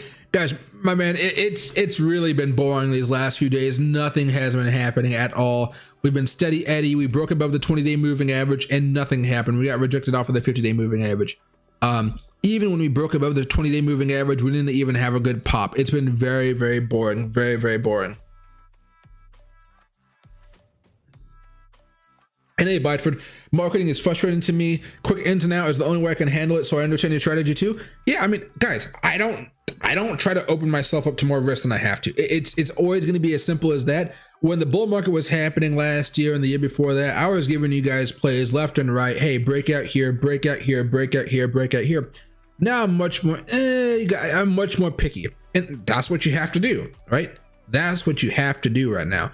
You're not going to go for every gung-ho play because the risk is just too high that something really crazy is going to happen. And then I add on top of that, like there's a fear of a world war breaking out like every day. What was it, last week? Biden was talking about nuclear Armageddon, and I was like, geez, right? But the market didn't even bat an eye at that. The market just batted an eye at bad CPI numbers. So, our priorities are all over the place, and people got different priorities, right? But man, we're just in that weird spot right now. Nobody knows what's happening. Nobody knows how this will play out because we've never seen circumstances like this before. Now, just being me, I think we will have another drop. I think we will go into recession. I do think that during that recession, it'll be wise to be buying up lots of assets, but that's my personal opinion. You guys don't have to do that, right? Dollar cost average, play it safe, don't risk more than you're willing to lose. But you know, have a good cushion in the market. That's why, you know, I'm buying oil stocks, and oil stocks are doing just fine. But you know, just gotta trade the waves here, trade the waves. And they can, yeah, I know California does that gas vehicle ban. It's just not gonna work because, I mean, if they try to implement that, those who can't afford really nice cars will flock over to either an independent party, a Republican party, a Green party. No, not a Green party, but you know, like, you know, a Libertarian party, whatever. They'll move away from the people that are implementing those policies, which in California is the Democratic Party, right? They can't do that. People would be freaking out. They wouldn't know what to do. Not everybody can just buy a car on the spot, right? There are people who can only buy used cars, and they buy a cheap used car. It breaks down within like a year or two. Then they have to buy another cheap used car. Then it breaks down again, and they got to do it. There are people that live like that. And you know what? Not everybody can take the bus to work. Not everybody can take the train to work. The bus doesn't go everywhere. The train doesn't go everywhere. You know, so there's going to be some chaos. Then if you think about it, if more people are forced to walk and take public transportation with high crime rates, that's going to be even worse. There are just so many side effects that nobody ever takes into account. But, you know, at the time, it's a flashy headline. It's a flashy headline. I'm always pessimistic when it comes to politics. I'm always pessimistic.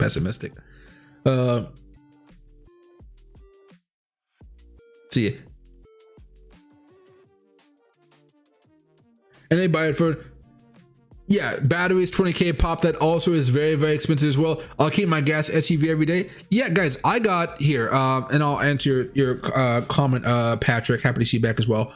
I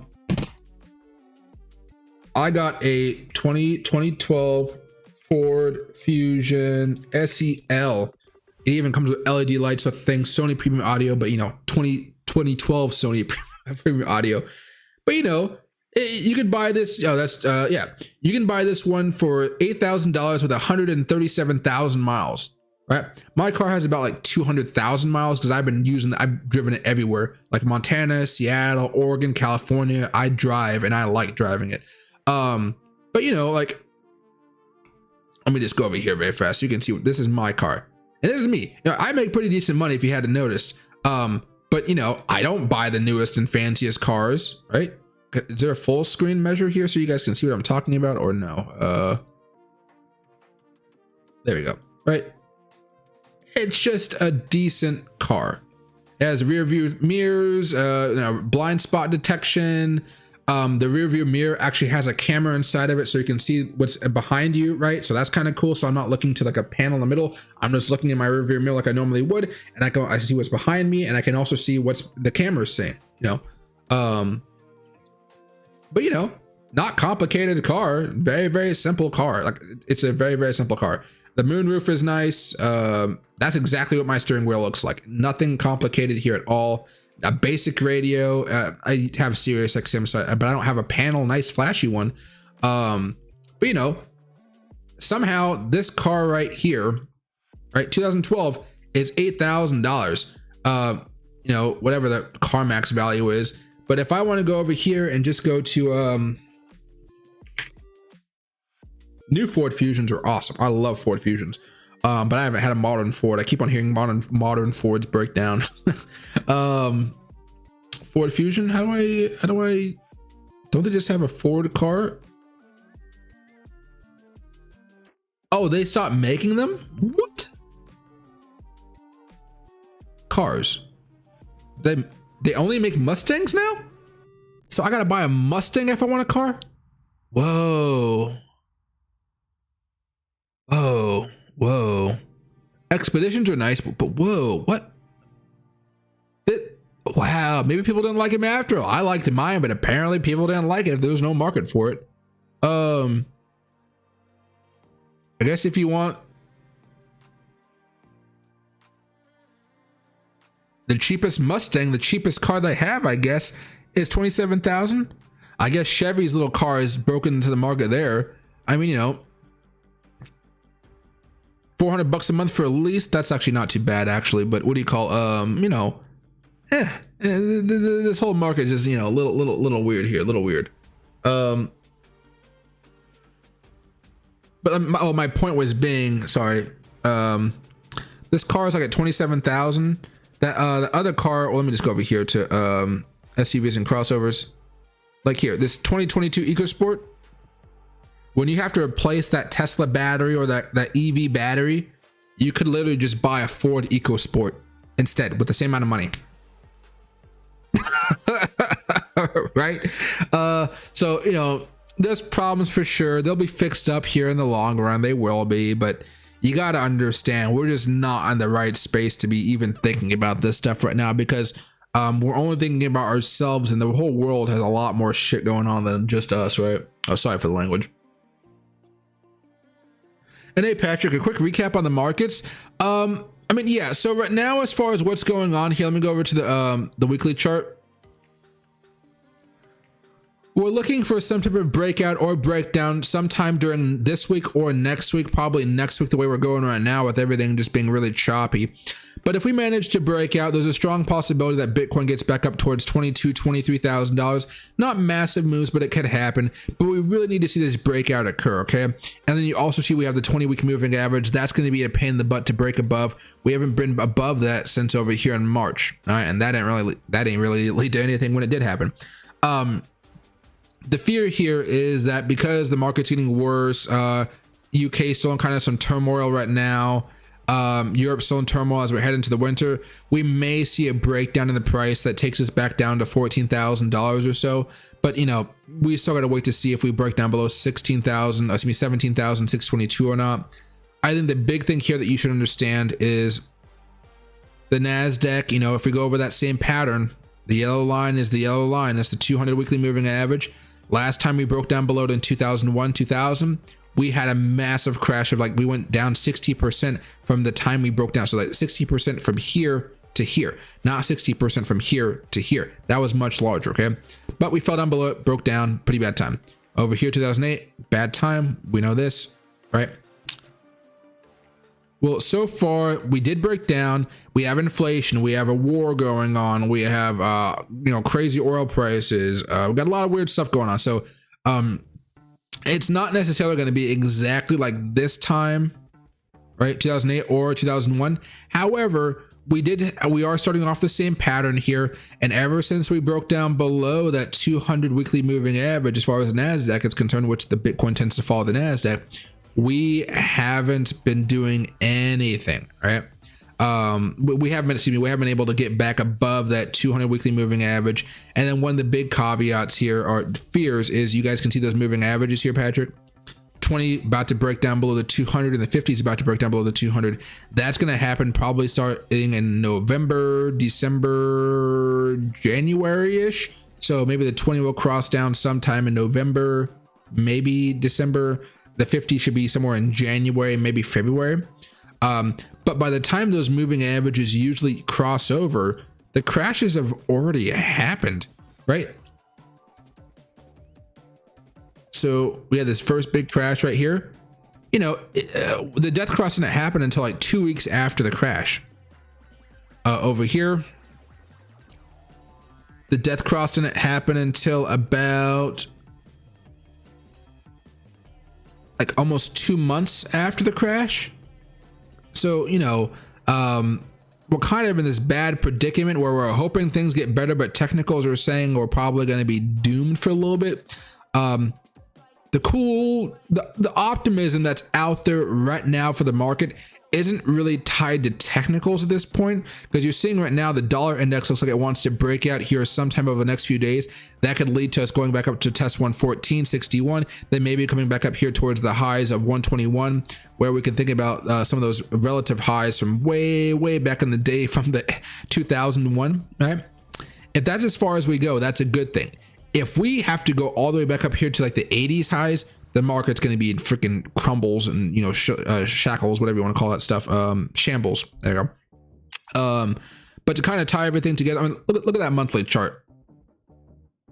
Look at that monthly chart. We've just been climbing and climbing and climbing. And we really haven't reached the top just yet. I lost my train of thought about what I was going to tell you next, but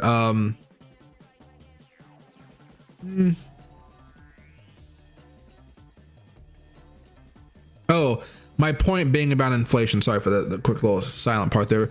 But my point about inflation is the wild card that could help out the markets. Because when we talk about inflation and what needs to happen with Jerome Powell and raising interest rates and stuff like that, if everybody feels the market, if he's going too far, and maybe eventually he feels that he's gone too far, if he does say, hey, we're going to slow down rate hikes or make some type of announcement like that, the stock market and the crypto should rally very, very aggressively. Like I'm talking Bitcoin back up to $25,000. Okay. And then after that, it should start coming back down. And then the reality of a recession incoming, it should balance back out again. But that's kind of what's going on right now. And everybody is kind of prepared for how bad Europe is going to get. Because I guess, France is still having trouble with oil because they're working on strike. The Prime Minister of the United Kingdom apparently is like living day by day, afraid of being fired or just having to resign. Ukraine war, there's too much chaos going on right now. But Bitcoin is going to hit new lows sometime, But until then, we're just kind of keeping an eyes on the interest rates and the dollar. Those are the two big things. And of course, you day-to-day technicals. But overall, we're in this very, very, very bad cycle. And it's like we're just starting off the really bad stuff. Inflation is the thing that can stop that bad stuff and turn it into temporary good stuff before we really do go back to bad stuff all over again. All right. Hopefully that sums it up a little bit here.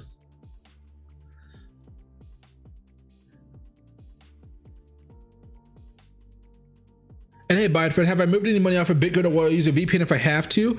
I haven't moved any money off of BitGet yet because they're not like insolvent. I don't think they're having any of those type of issues like a Celsius or a Voyager. But I will not use a VPN if it comes down to it. If it does come down to it, and all I do right now is I just push OK, then I keep on going throughout my trading on my phone. But if it does come down to it, yeah, I'll probably move my assets over to KuCoin if they don't get it fixed. I think it was a surprise to them, or it was at least a surprise to the guy that I talked to at BitGet. But I've already looked into it, but the guy literally said, we're friends now, so I'm gonna show you guys an emoji.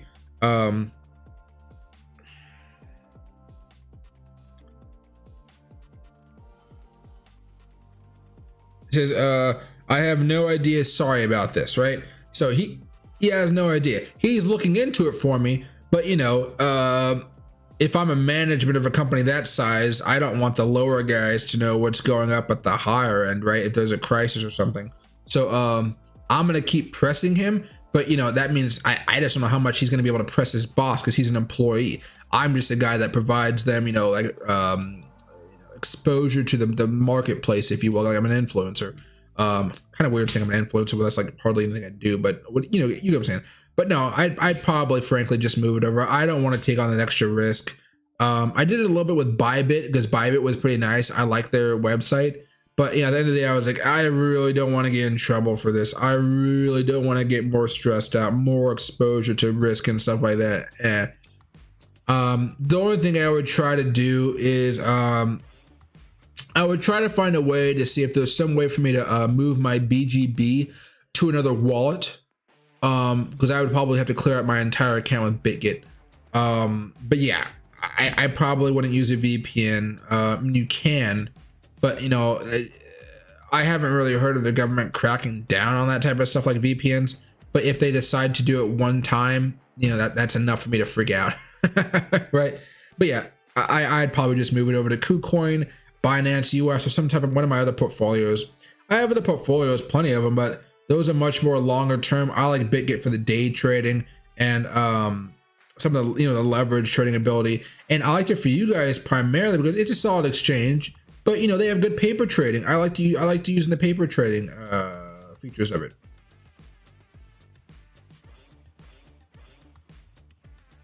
And hey, Dojo, I'm happy to see you back. And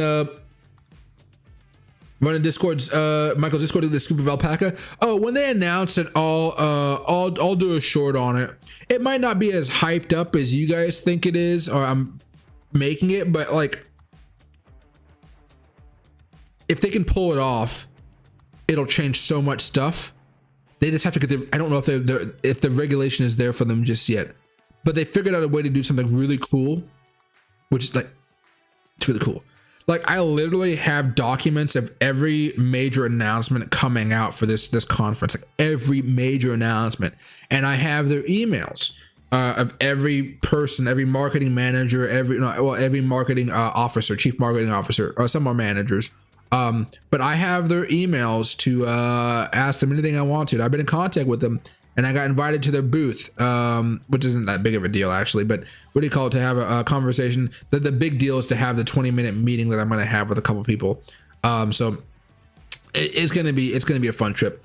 I mean, it's Vegas, guys. Who's not going to have fun in Vegas? See, and hey, by for why did I move the Femex? Oh, they're just different sponsors of the channel. My contract with Femex ran out, and I just went back to BitGet. They paid me more, pretty much whatever. Like, as long as the exchange is sound, I'm willing to sponsor them. Like, there are exchanges out there that want me to sign up, but because they're too new, I just don't. You guys just flatly never hear about them. But basically, whoever, like, they're a sponsor, they help support the channel.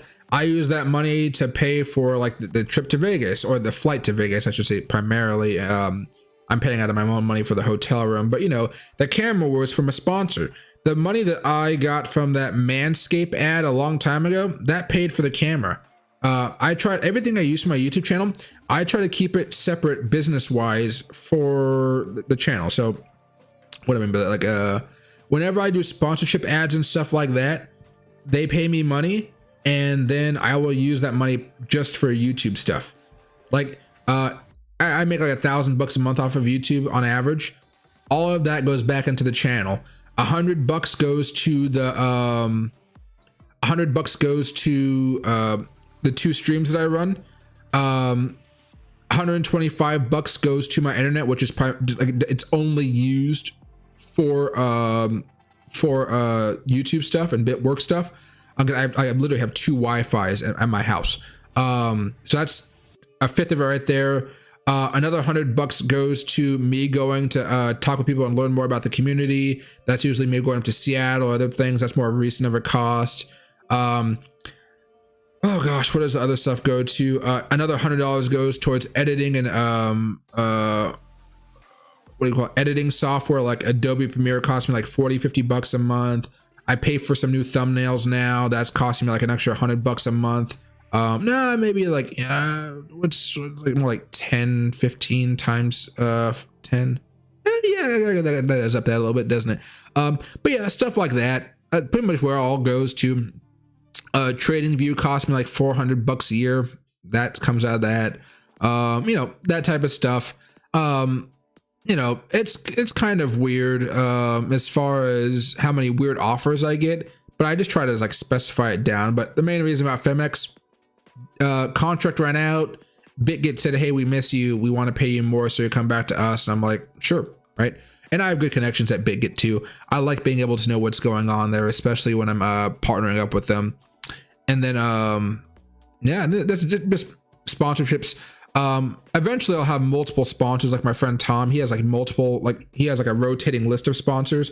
But most of my friends that do crypto on YouTube is the full-time job. Like, it is who they are. I'm a trader first, a YouTuber, and now I also run this like marketing business where I contract a whole bunch of people, and it's been kind of like more fulfilling to me, I guess, a little bit more, since like, you know, YouTube's been kind of like got burned out on it a little bit, like trying to do so much, like build courses out and stuff like that. It just got to me. So at this point, I'm loving the streams. I love talking with you guys. You can see how much more casual than I used to be with it. Streams, really fun. Making videos, I'm working in the background how to make better videos. I'm going more out to different places to ask questions. Like, I didn't think I was going to be going to Vegas for the YouTube channel, but I am now, right? That type of stuff. And I'm okay with spending money on going to Vegas, some out of pocket stuff, if it means like, you know, I'm having fun and doing more stuff for the channel. And then I'm gonna try to, well, see, the way I'm going about YouTube stuff, I guess, has changed. So you guys don't want to, I want to build a course out for you guys that's like 100% free.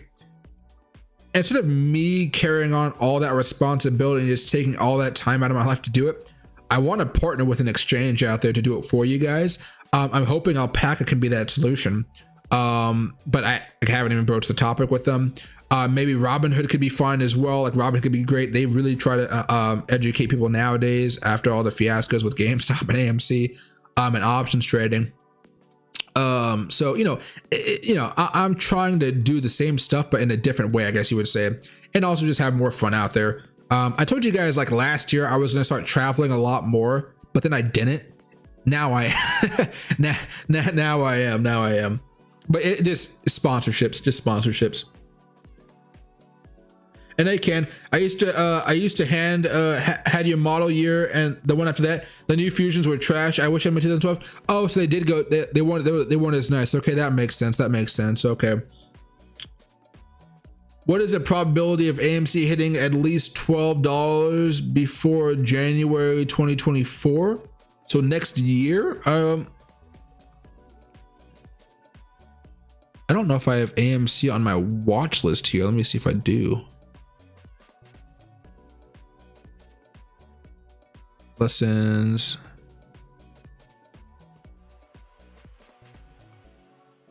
Oh, okay, let me just type it in. That's fine.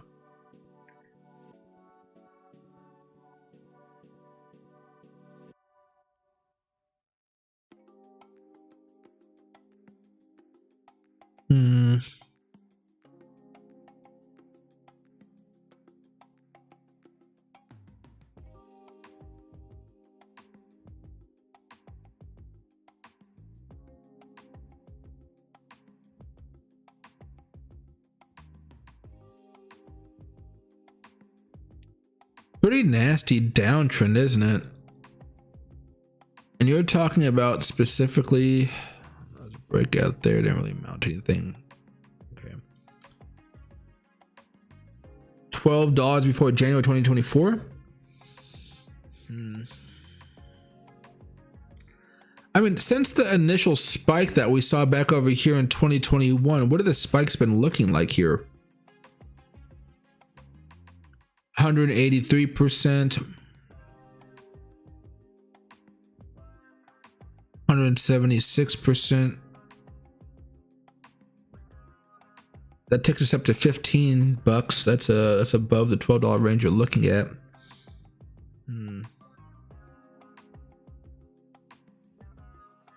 I mean, frankly, I'd probably say something really high up to like 80 to 90% chance before 2024. You said 2024, right? Yeah. I'd say there's a pretty strong chance it'll have some type of squeeze during that, but I don't know if it's really going to cause a reversal or more of just a pump and dump. So, when it comes to AMC and GameStop for me right now, like even GameStop here,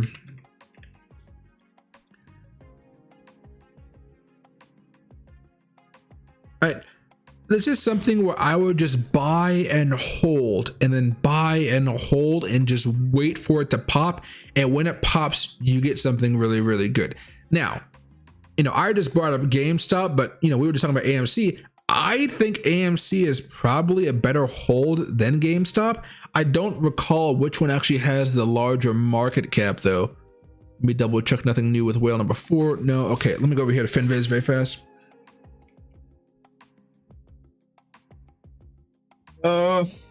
GameStop has a market cap of 7.7 billion. AMC has a market cap of 3 billion. I'd probably be a proponent of holding AMC much more than I'd be holding GameStop. But yeah, I'd say it's a pretty high chance. It's just going to be out of a pump and dump though, so when it hits it, you gotta sell it. I don't know how accurate it has been though, as far as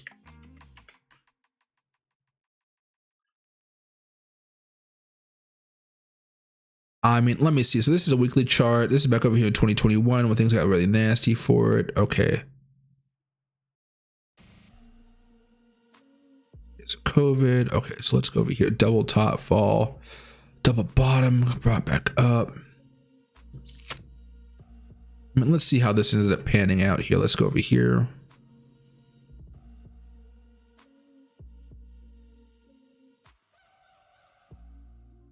Hit the fibs, some resistance here, but not much. Hit the target of 1, hit. Okay. Finding support right here. It hit, broke above, which is nice.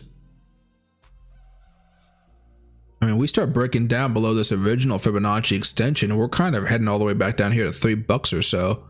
So it might be something you want to dollar cost average into, even if you want to do fractional shares on Robinhood, and you just want to see where it goes. I mean, personally, that's the way I would look at it. I don't think there's an immediate need to buy this right now.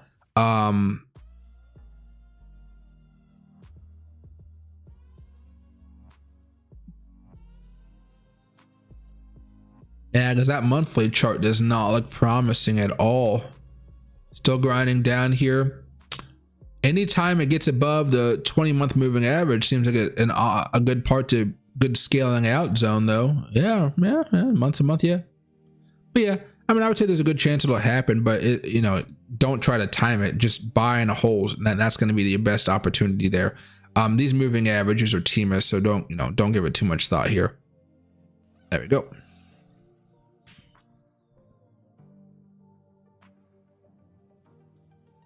What did you do when your company has warrants on a stock? I hold Rumble as a long-term investment stock, symbol RUM.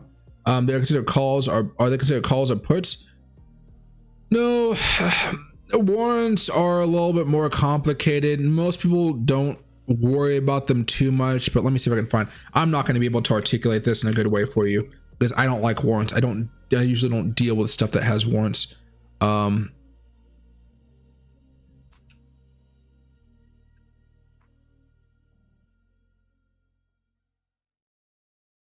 There you go.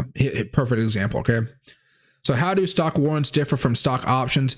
A stock warrant gives the holder the right to purchase company stock at a specific price and a specific date. A stock warrant is issued directly by the company concerned. When an investor exercises a stock warrant, the shares that fulfill the obligation are not received from another investor, but directly from the company. Okay. All right. So when you do warrants, it's not so much a trade, if that makes sense, right? Which is why I don't do them. Options, we know all about options. You buy for another person. There's an open market for them. There's not really the same type of market when it comes to warrants. To me, this is more of a symbol of, you believe in something for the long term. You buy a certain amount of warrants to see if it pans out. But let me see. No.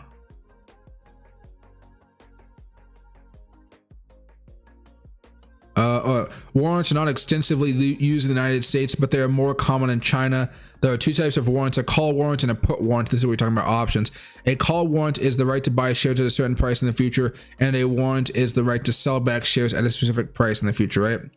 You could read more about this, but I just don't do them, right? Now, if you're talking about a company that holds warrants for another company, if they're a sizable amount, you should pay attention to them. If it's not sizable, don't.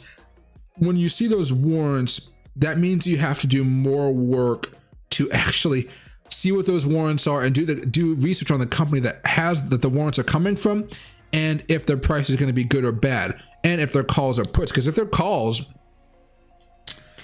ouch, right? Especially heading into next year, if their calls not good at all. So that's the problem with some of those warrants that are out right now. But I mean, you just don't have many of them out here. There's different classifications of warrants. Even in the United States, it's not just puts and calls.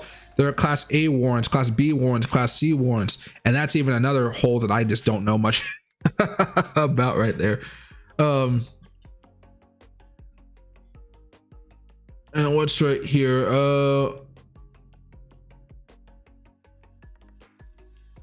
UNG. Yeah, has UNG been changing? I know, Tony, you've been looking at that for a while now. Natural gas falling off a cliff, having our first death cross in a while on the daily chart, though. Wowza. Now, looks like we have support here pretty close by. A good little zone, if you will, from that little high we experienced back over here in February. Probably behind my head. There we go. All right, so you're looking at a gigantic double top here. There was a shoulder, head, and shoulders over here, but it looks like we're approaching $18.23. Maybe if we... So different things can affect this market, as you guys know, just because of the way the world's kind of performing right now. However, you know, the way it's looking is if we break down below this $18 level, we could really be going back down towards 15 bucks, $14 or so. Maybe back over here to one of these old support levels around $13. Get a little bit more choppy in here because we have support levels around 16 bucks, around like, you know, 15, 16 bucks. Then maybe we'll go down to 13 bucks. I would actually say it that way.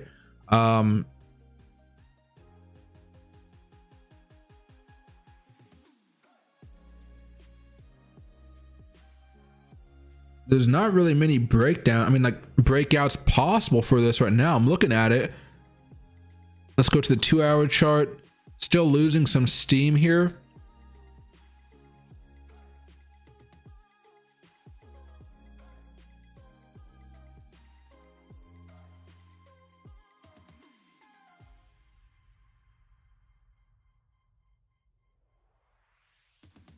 May have a bounce here pretty soon as we maybe approach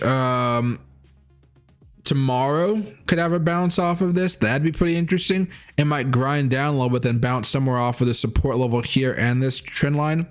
And then from there, I mean, there's just not really much on the top side either. Just this chart looks so ugly. A downward channel. Can we extend this out here a little bit more? There we go. Maybe more like that. We kind of broke through that cycle, which kind of sucks here, right?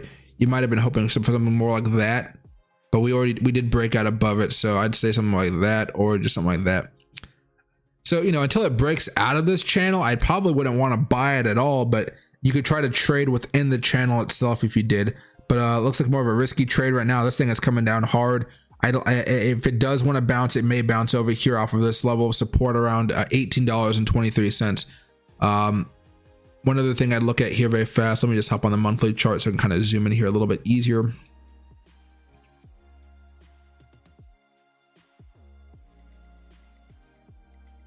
Have the Fibonacci retracement levels been doing anything right here? Oops. I mean, a day. Oh, that's not the same thing as it. You got to use it afterwards, but a day. Fib levels have not been working out too well at all, I have to say, which kind of sucks. I could try to change this up a little bit since it is pretty much on the higher level right now compared to where it was. There we go. That one worked out a little bit better. Didn't really work out here. Didn't work out here. Didn't work out here. Yeah, it looks like that Fibonacci level that did make an impact was around here, around $18. So you might actually see a little bit of a bounce sometime tomorrow or Friday. Maybe a little bit here, nothing there, maybe a little bit there. Yeah, those fib levels have not been doing this any justice here. But yeah, so you might see a bounce off of the $18.20 level. That's my what I'd probably be looking for tomorrow if you didn't want to do a trade off of it. But LNG, like some UNG, that's what it's called. Let's see, you don't haven't bought any yet, but you want to purchase some before the winter hits. Yeah, you could try to buy for that dip. But to me, that dip, I mean, that support represents the entry point for a dollar cost average play. Now I don't know, I don't have Robinhood. I have Robinhood, but you guys know I don't use it. Best thing I might say, honestly, is I don't want to do Robinhood. Think brain, think brain, think. Can I buy it there? Yeah, there you go.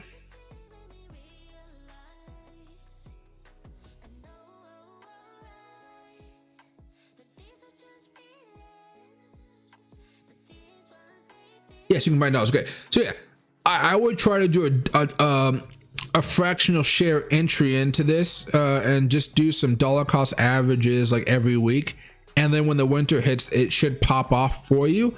But I just want to remind you here. Let me get rid of the moving averages on the TEMA chart here. If we go back to put the monthly chart back up.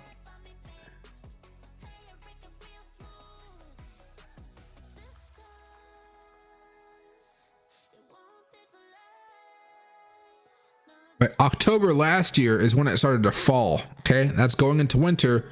January it popped up, but it popped in January. Okay, the time before that, January over here fell down. Winter didn't really do much for it. So I want you to understand that ahead of time. September, November, December, kind of a bounce in November, but really the winter months, you know, a little bit more mixed. Okay, especially LNG. What I would try to do is find a company here as well to kind of go along with that, but just be careful because not every winter leads to something crazy going on.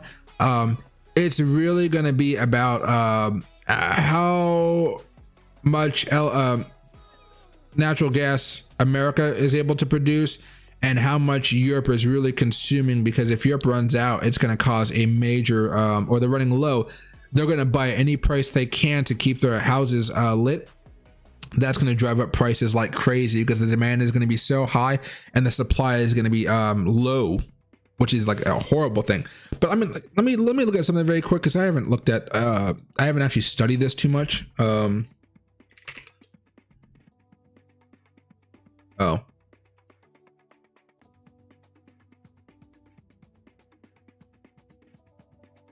let me just type in United States Natural Gas Fund. I want to see if there's actually any news about this topic here.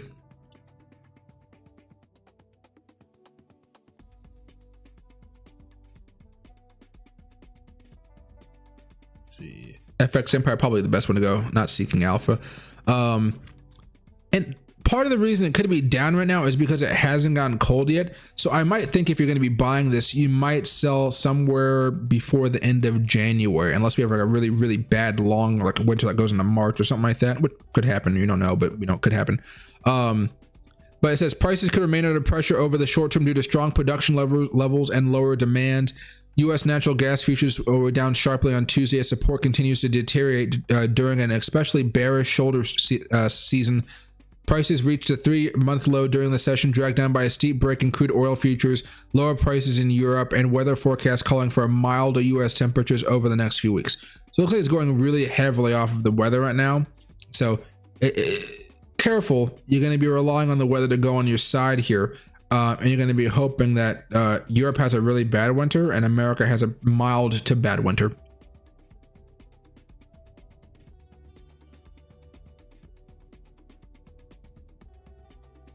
See. Hey Patrick, I don't think overall whichever party is in control is going to have too much of an effect on how the markets are working. It won't affect oil prices because Biden's still going to be the president because it's, you know, just the midterms here. But as far as the markets are concerned,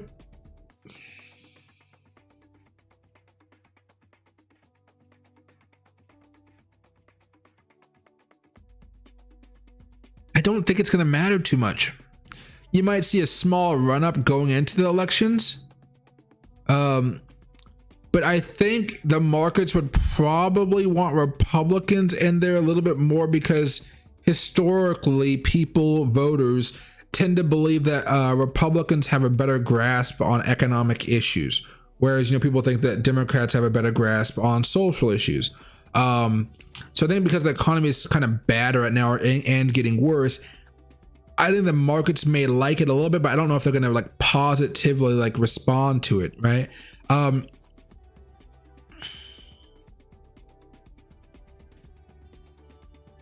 I would see the Republicans being able to put more pressure on Jerome Powell to not raise rates, like get him before Congress and do the good old, you know, how they make everything a sensation and really get the nation's eyes on Jerome Powell, because Jerome Powell's mandate that he kind of came up with when he came into power, so to speak, under Trump and confirmed again under Biden, is he's trying to make the Federal Reserve work for the poorest Americans, those making under $30,000-$40,000 a year.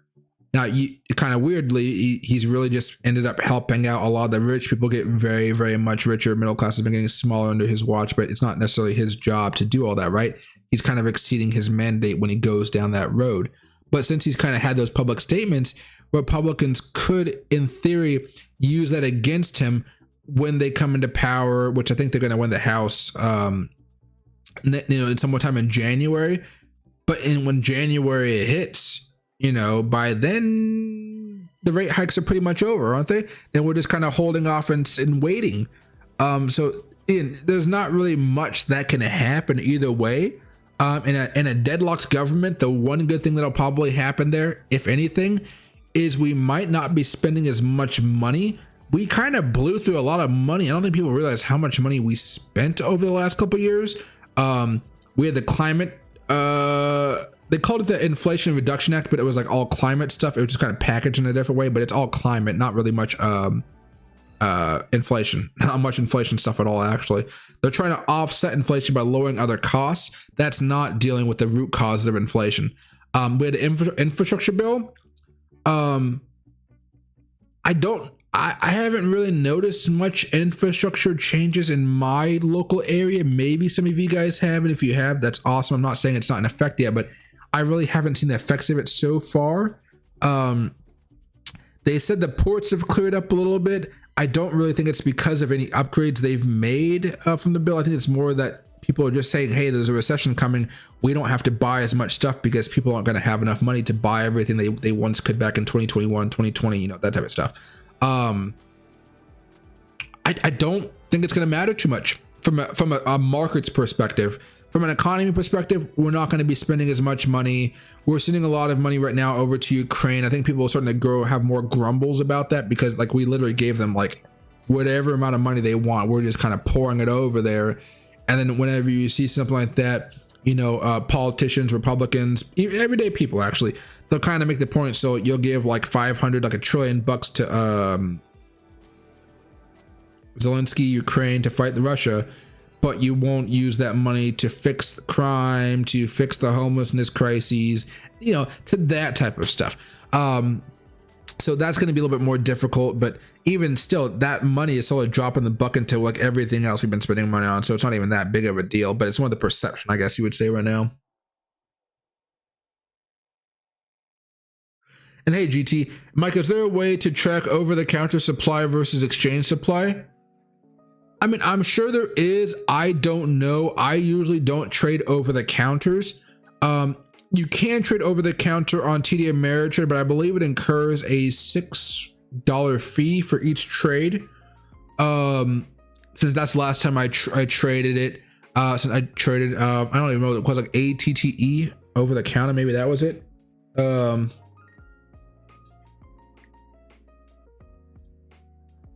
Is that it? I don't know. No, it's not the stock I'm thinking of. It was a long time ago. There probably is, but I honestly don't know. When you trade over the counter, it's rarely available on most other exchanges out there.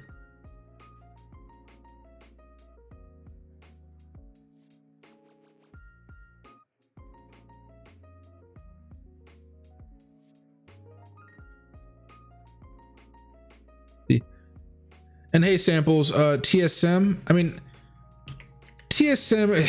It's just. I mean, this was such a good play during the COVID boom. Like this thing. Like let's kind of zoom out a little bit. I mean, COVID was right here. This thing just went full beast mode. It ended up breaking out of this rectangle up here, and that. I mean, breaking down the rectangle, and that really like ended it. Pretty frankly, here. It has a little bit more before it heads down to that next level of support, which is right around here, around $60 or so, $60, maybe $60.70.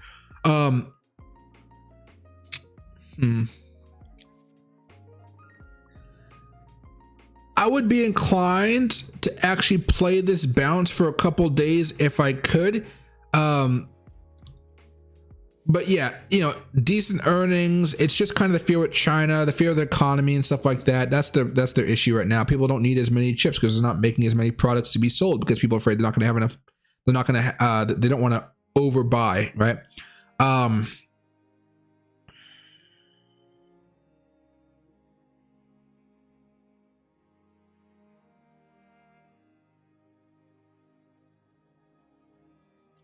Let's start with the COVID lows very fast.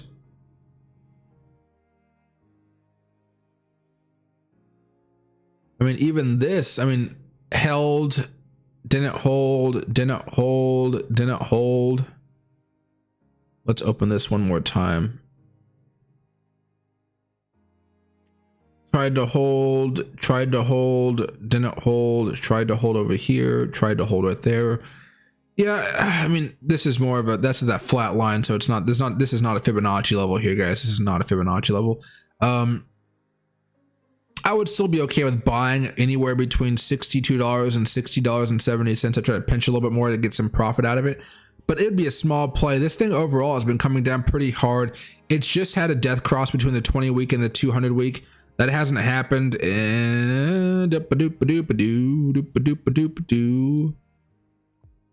since 2010. Hasn't happened since 2010. So, you know, not the best of signs here, although back then it really didn't do much, but you know, it's so high compared to where it was now. I would still say I'd be okay with buying it, but that stop loss, if you're buying at like $61, it's going to be pretty tight around like $58, $57. I'm not going to be like risking a lot on this type of trade. Hope for a bounce, but right now the way I'm looking at this, that support level is still about $1 away. You're going to probably try to buy this for a little bit and hope for a bounce that brings you back up somewhere to the 20-week moving average. So I still think if you were to dollar cost average for about a week to 2 weeks on this play, maybe around $5 every other day or whatever amount of money you want to invest in it. I think whenever we have that bear market rally, it'd be a pretty solid move where you could get maybe, I want to say like 10 to 15% profit, but let me double check. If you average around $62, $62.55, yeah, about 15%, 72 bucks, maybe a little bit higher to 18, but I would say maybe 15% is more realistic after looking at all that type of stuff. But yeah, I mean, you're almost there. You're almost to that support level. Almost. Let's hope that, some of these assets don't break down. That'd be a sad one for sure. Let's go back to the 5-minute chart here. There we go. All right. And hey, Jim Bob, happy to see you back, man. I hope you're doing very, very well. And hey, Zachar, I think the infrastructure and energy aren't going to show their effects until several years from now. I just hope it have a long-term positive effect from the spending the U.S. has done. I mean,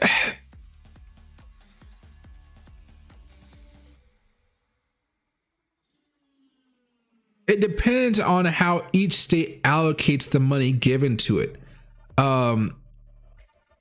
Right? California's going gung-ho with electric vehicles right now, saying they're not going to have anything but electric vehicles, in a couple decades or so. That means California is going to have to massively expand with the infrastructure money, their power grid, massively expand it. And then at the same time, they're going to have to be able to put them in certain spaces where they can't be affected by wildfires, which are probably going to get worse over the next few decades, right? Out here in Washington right now, this morning, you couldn't even see more than 3 feet outside of your house because the smoke was so heavy. By the time it was more early, like not early morning when I first woke up to take Loki outside, but I don't know, more like 9 o'clock in the morning, 8 o'clock in the morning, you could see a lot better, but you could still see tons of smoke outside. I put up I think a video on it earlier. It's the video that's pinned on the comments section. That was mild smoke compared to what it was this morning. I don't know. I mean, like, I don't think it'll have so much of an impact, the climate stuff, on the world, but I do think it'll have an impact on the United States a little bit here, which will be nice. But I don't think it's going to offset what Africa is going to do, Asia is going to do, South America is going to go through with all the oil they're going to need here pretty soon. Their industrial revolution coming up. I don't know how much is going to help. As far as infrastructure, I would have loved it if they would have come up with a cool, amazing bullet train, a rapid speed train system throughout the United States, where it would be more economical to take a train from Seattle to New York than flying all the time, right? That's the cool stuff I was wanting to see. And I'm talking about this could take like 20, 30 years. I wouldn't care. Like, build out new rail systems from the ground up, like from scratch, and design it to go from like Seattle to San Diego, Maine to Florida, Florida, maybe the top of Florida all the way to California, and have like 4 or 5 lines going from the central, side to side, north to south. I would have loved if they can do that. But from what I hear, airlines Vietnam, you guys know that vehemently, there you go, vehemently lobbied against such a thing, as I guess they probably would want to do. So that's the type of stuff I was hoping they would do. But what I've seen in Washington State personally, they've invested a lot of money into the light rail system here. I think light rail has worked out beautifully. I think it's done really good things. They usually are over budget and over the time limit, but by the time they're done, they really do serve a nice purpose. So those type of effects I think are really, really good. But more people are still being born. There's going to be more traffic down the road. They can't just keep on expanding highways and stuff. They have to find another way to get people to where they need to go. So imagine having a job in Seattle, but you can take a half an hour train ride to Portland, Oregon, instead of like the few hour drive that it is. That's the type of stuff I was hoping to see out of the infrastructure bill. But lobbyists, they kind of ruin it, don't they?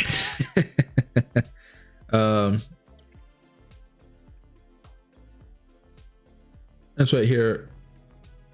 Oh yeah, TSM fear of Chinese invasion. Yeah. And then Tony, what is your recommended stop loss percentage on day swing trades?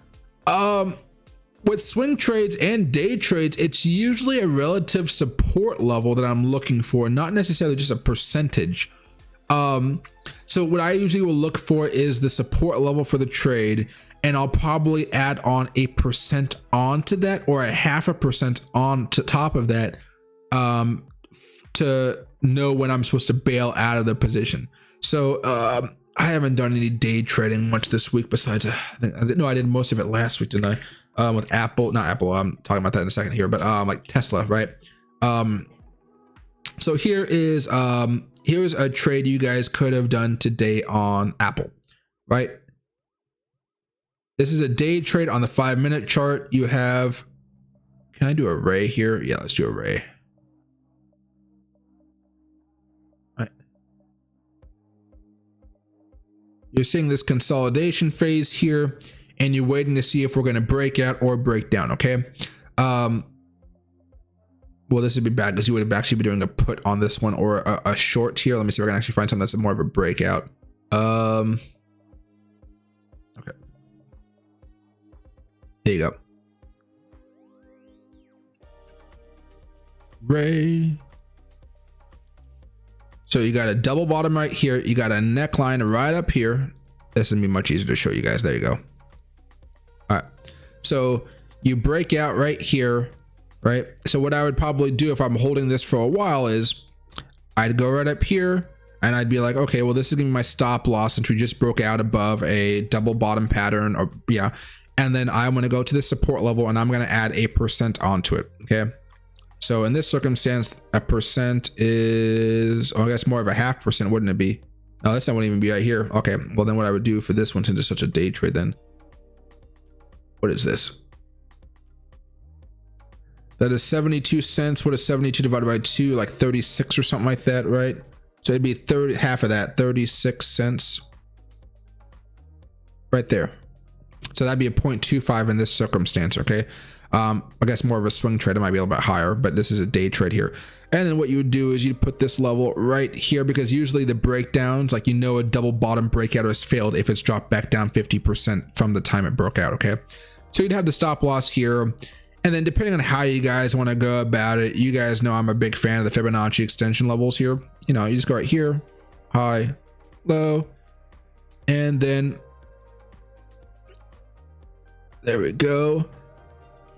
I'd be looking for a breakout, or I'd be looking to scale out here or the one after, and either one of those would make me happy. So I probably would have scaled out 50% here on this day trade. Again, you're only in there for a little bit of time, and then next time we get back up here, like an hour later, I guess, for an extra 29 cents doesn't seem like it'd be worth it to me in this circumstance, because we had a really choppy day. And basically my fear for today would be that, hey, the market would start off good and end really bad, like it's been doing for the past few days. But that's kind of how I'd make that trade right there. Usually for this type of breakout, it'd be half. But I would say if you go more longer term here, let me go over here.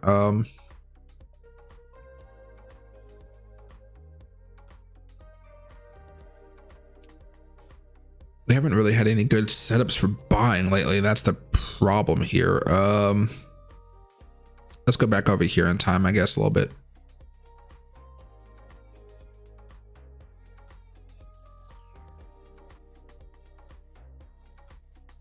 That's a really long consolidation pattern. So I bought Apple here. I bought Apple options towards the end of the day because I like to buy options at the end of the day because you know for a fact that confirmation of a breakout's occurred.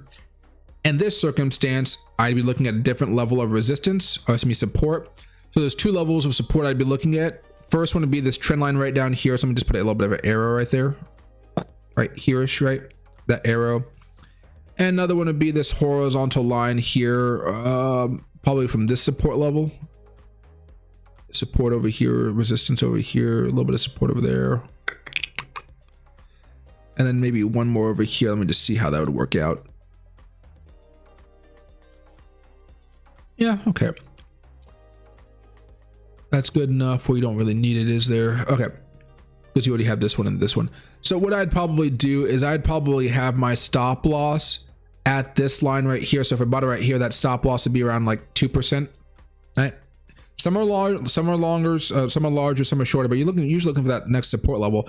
And the reason why I would primarily go with this one and not this one, even though you can see it didn't even come into contact with either one of them, is a lot of times when you see breakouts, the breakout will actually occur. It'll retest and break down like you see a wick down here, and then it will reverse. That happens more than you guys think. And so, you know, I'm usually going off of support and not necessarily just a solid percent. If I'm going off of a solid percent, it's usually anywhere from 2.5 to 5, 2.5 to 5. You can see what happened when we finally broke down below that trend line. Boom. Finally broke down below that trend line. Boom. These trend lines have effects long after you think they do, which is always kind of fun. But I love trading Apple. Apple is one of my favorite stocks ever to trade. It's usually pretty solid. It's been very reliable. I think if any stock, I've made more money with Apple as I become a full-time trader.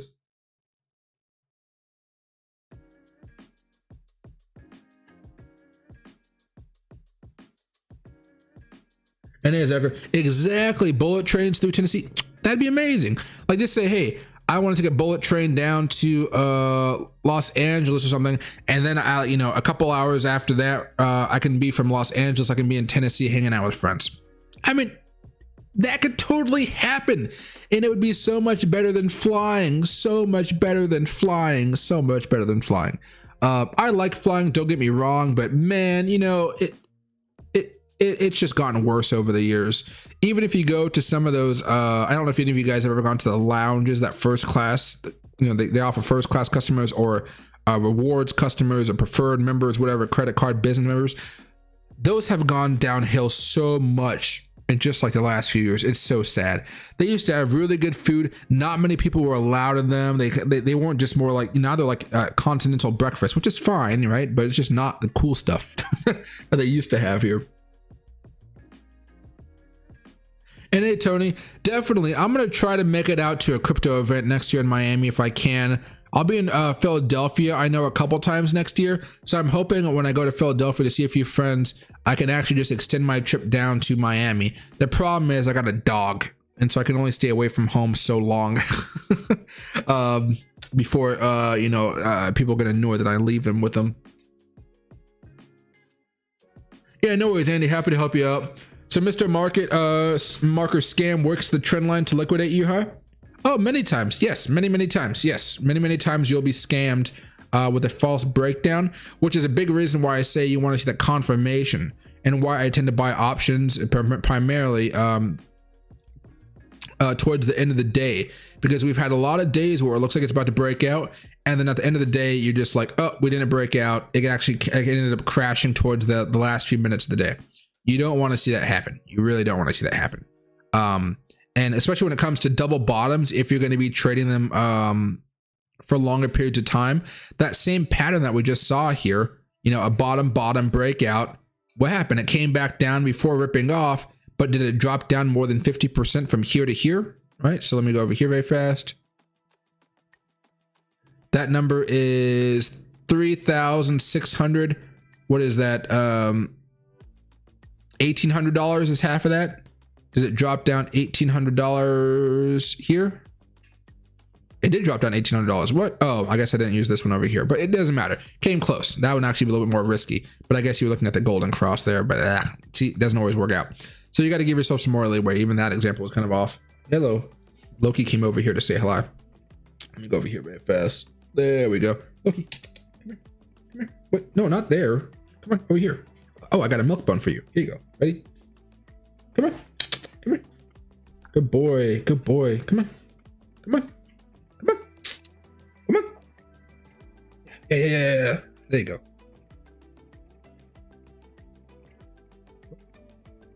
Gently. Good boy. All right. But okay, buddy. I'm going to call it a night. I'm pretty beat here tonight. I am going to be going live tomorrow, I believe. I just don't know what time. I might go something more in the afternoon because I do have that event coming up. I don't have this thing. There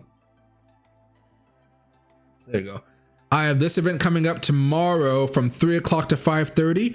I should be back around like 7 o'clock or 8 o'clock or something like that from the event. Usually after these events, I might hang out with a couple friends. But after this event is over, I will be happy to stream if I can. If not, I'll stream Saturday. But Sunday, I will not stream. Monday, I will stream from the hotel room. Tuesday from the hotel room. Thursday, you know, all the way up till Thursday, I'll be streaming from the hotel room. So just understand, I will be busy a lot while at this conference, but you guys should see me posting shorts quite regularly. And in those shorts, if you guys can, make sure to watch them a few times in a row. If you guys haven't as well, guys, there's a pinned video on the top of my comment section. If you guys could do me a solid favor, I'm running a test right now and I need to figure out how shorts work.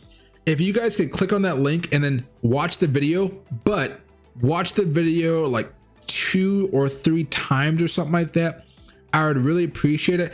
I'm trying to see how the average view duration actually affects the content, because I was doing very well with the shorts up until a couple days ago, but I think I posted too many shorts in a row and YouTube didn't like that. So I think YouTube is like artificially keeping my shorts from being viewed at this very moment in time. So I'll have to see how that works out. Hey, thank you, Jaro Samples, very much for joining the Ruby level. I really do appreciate it very, very, very much. I really do.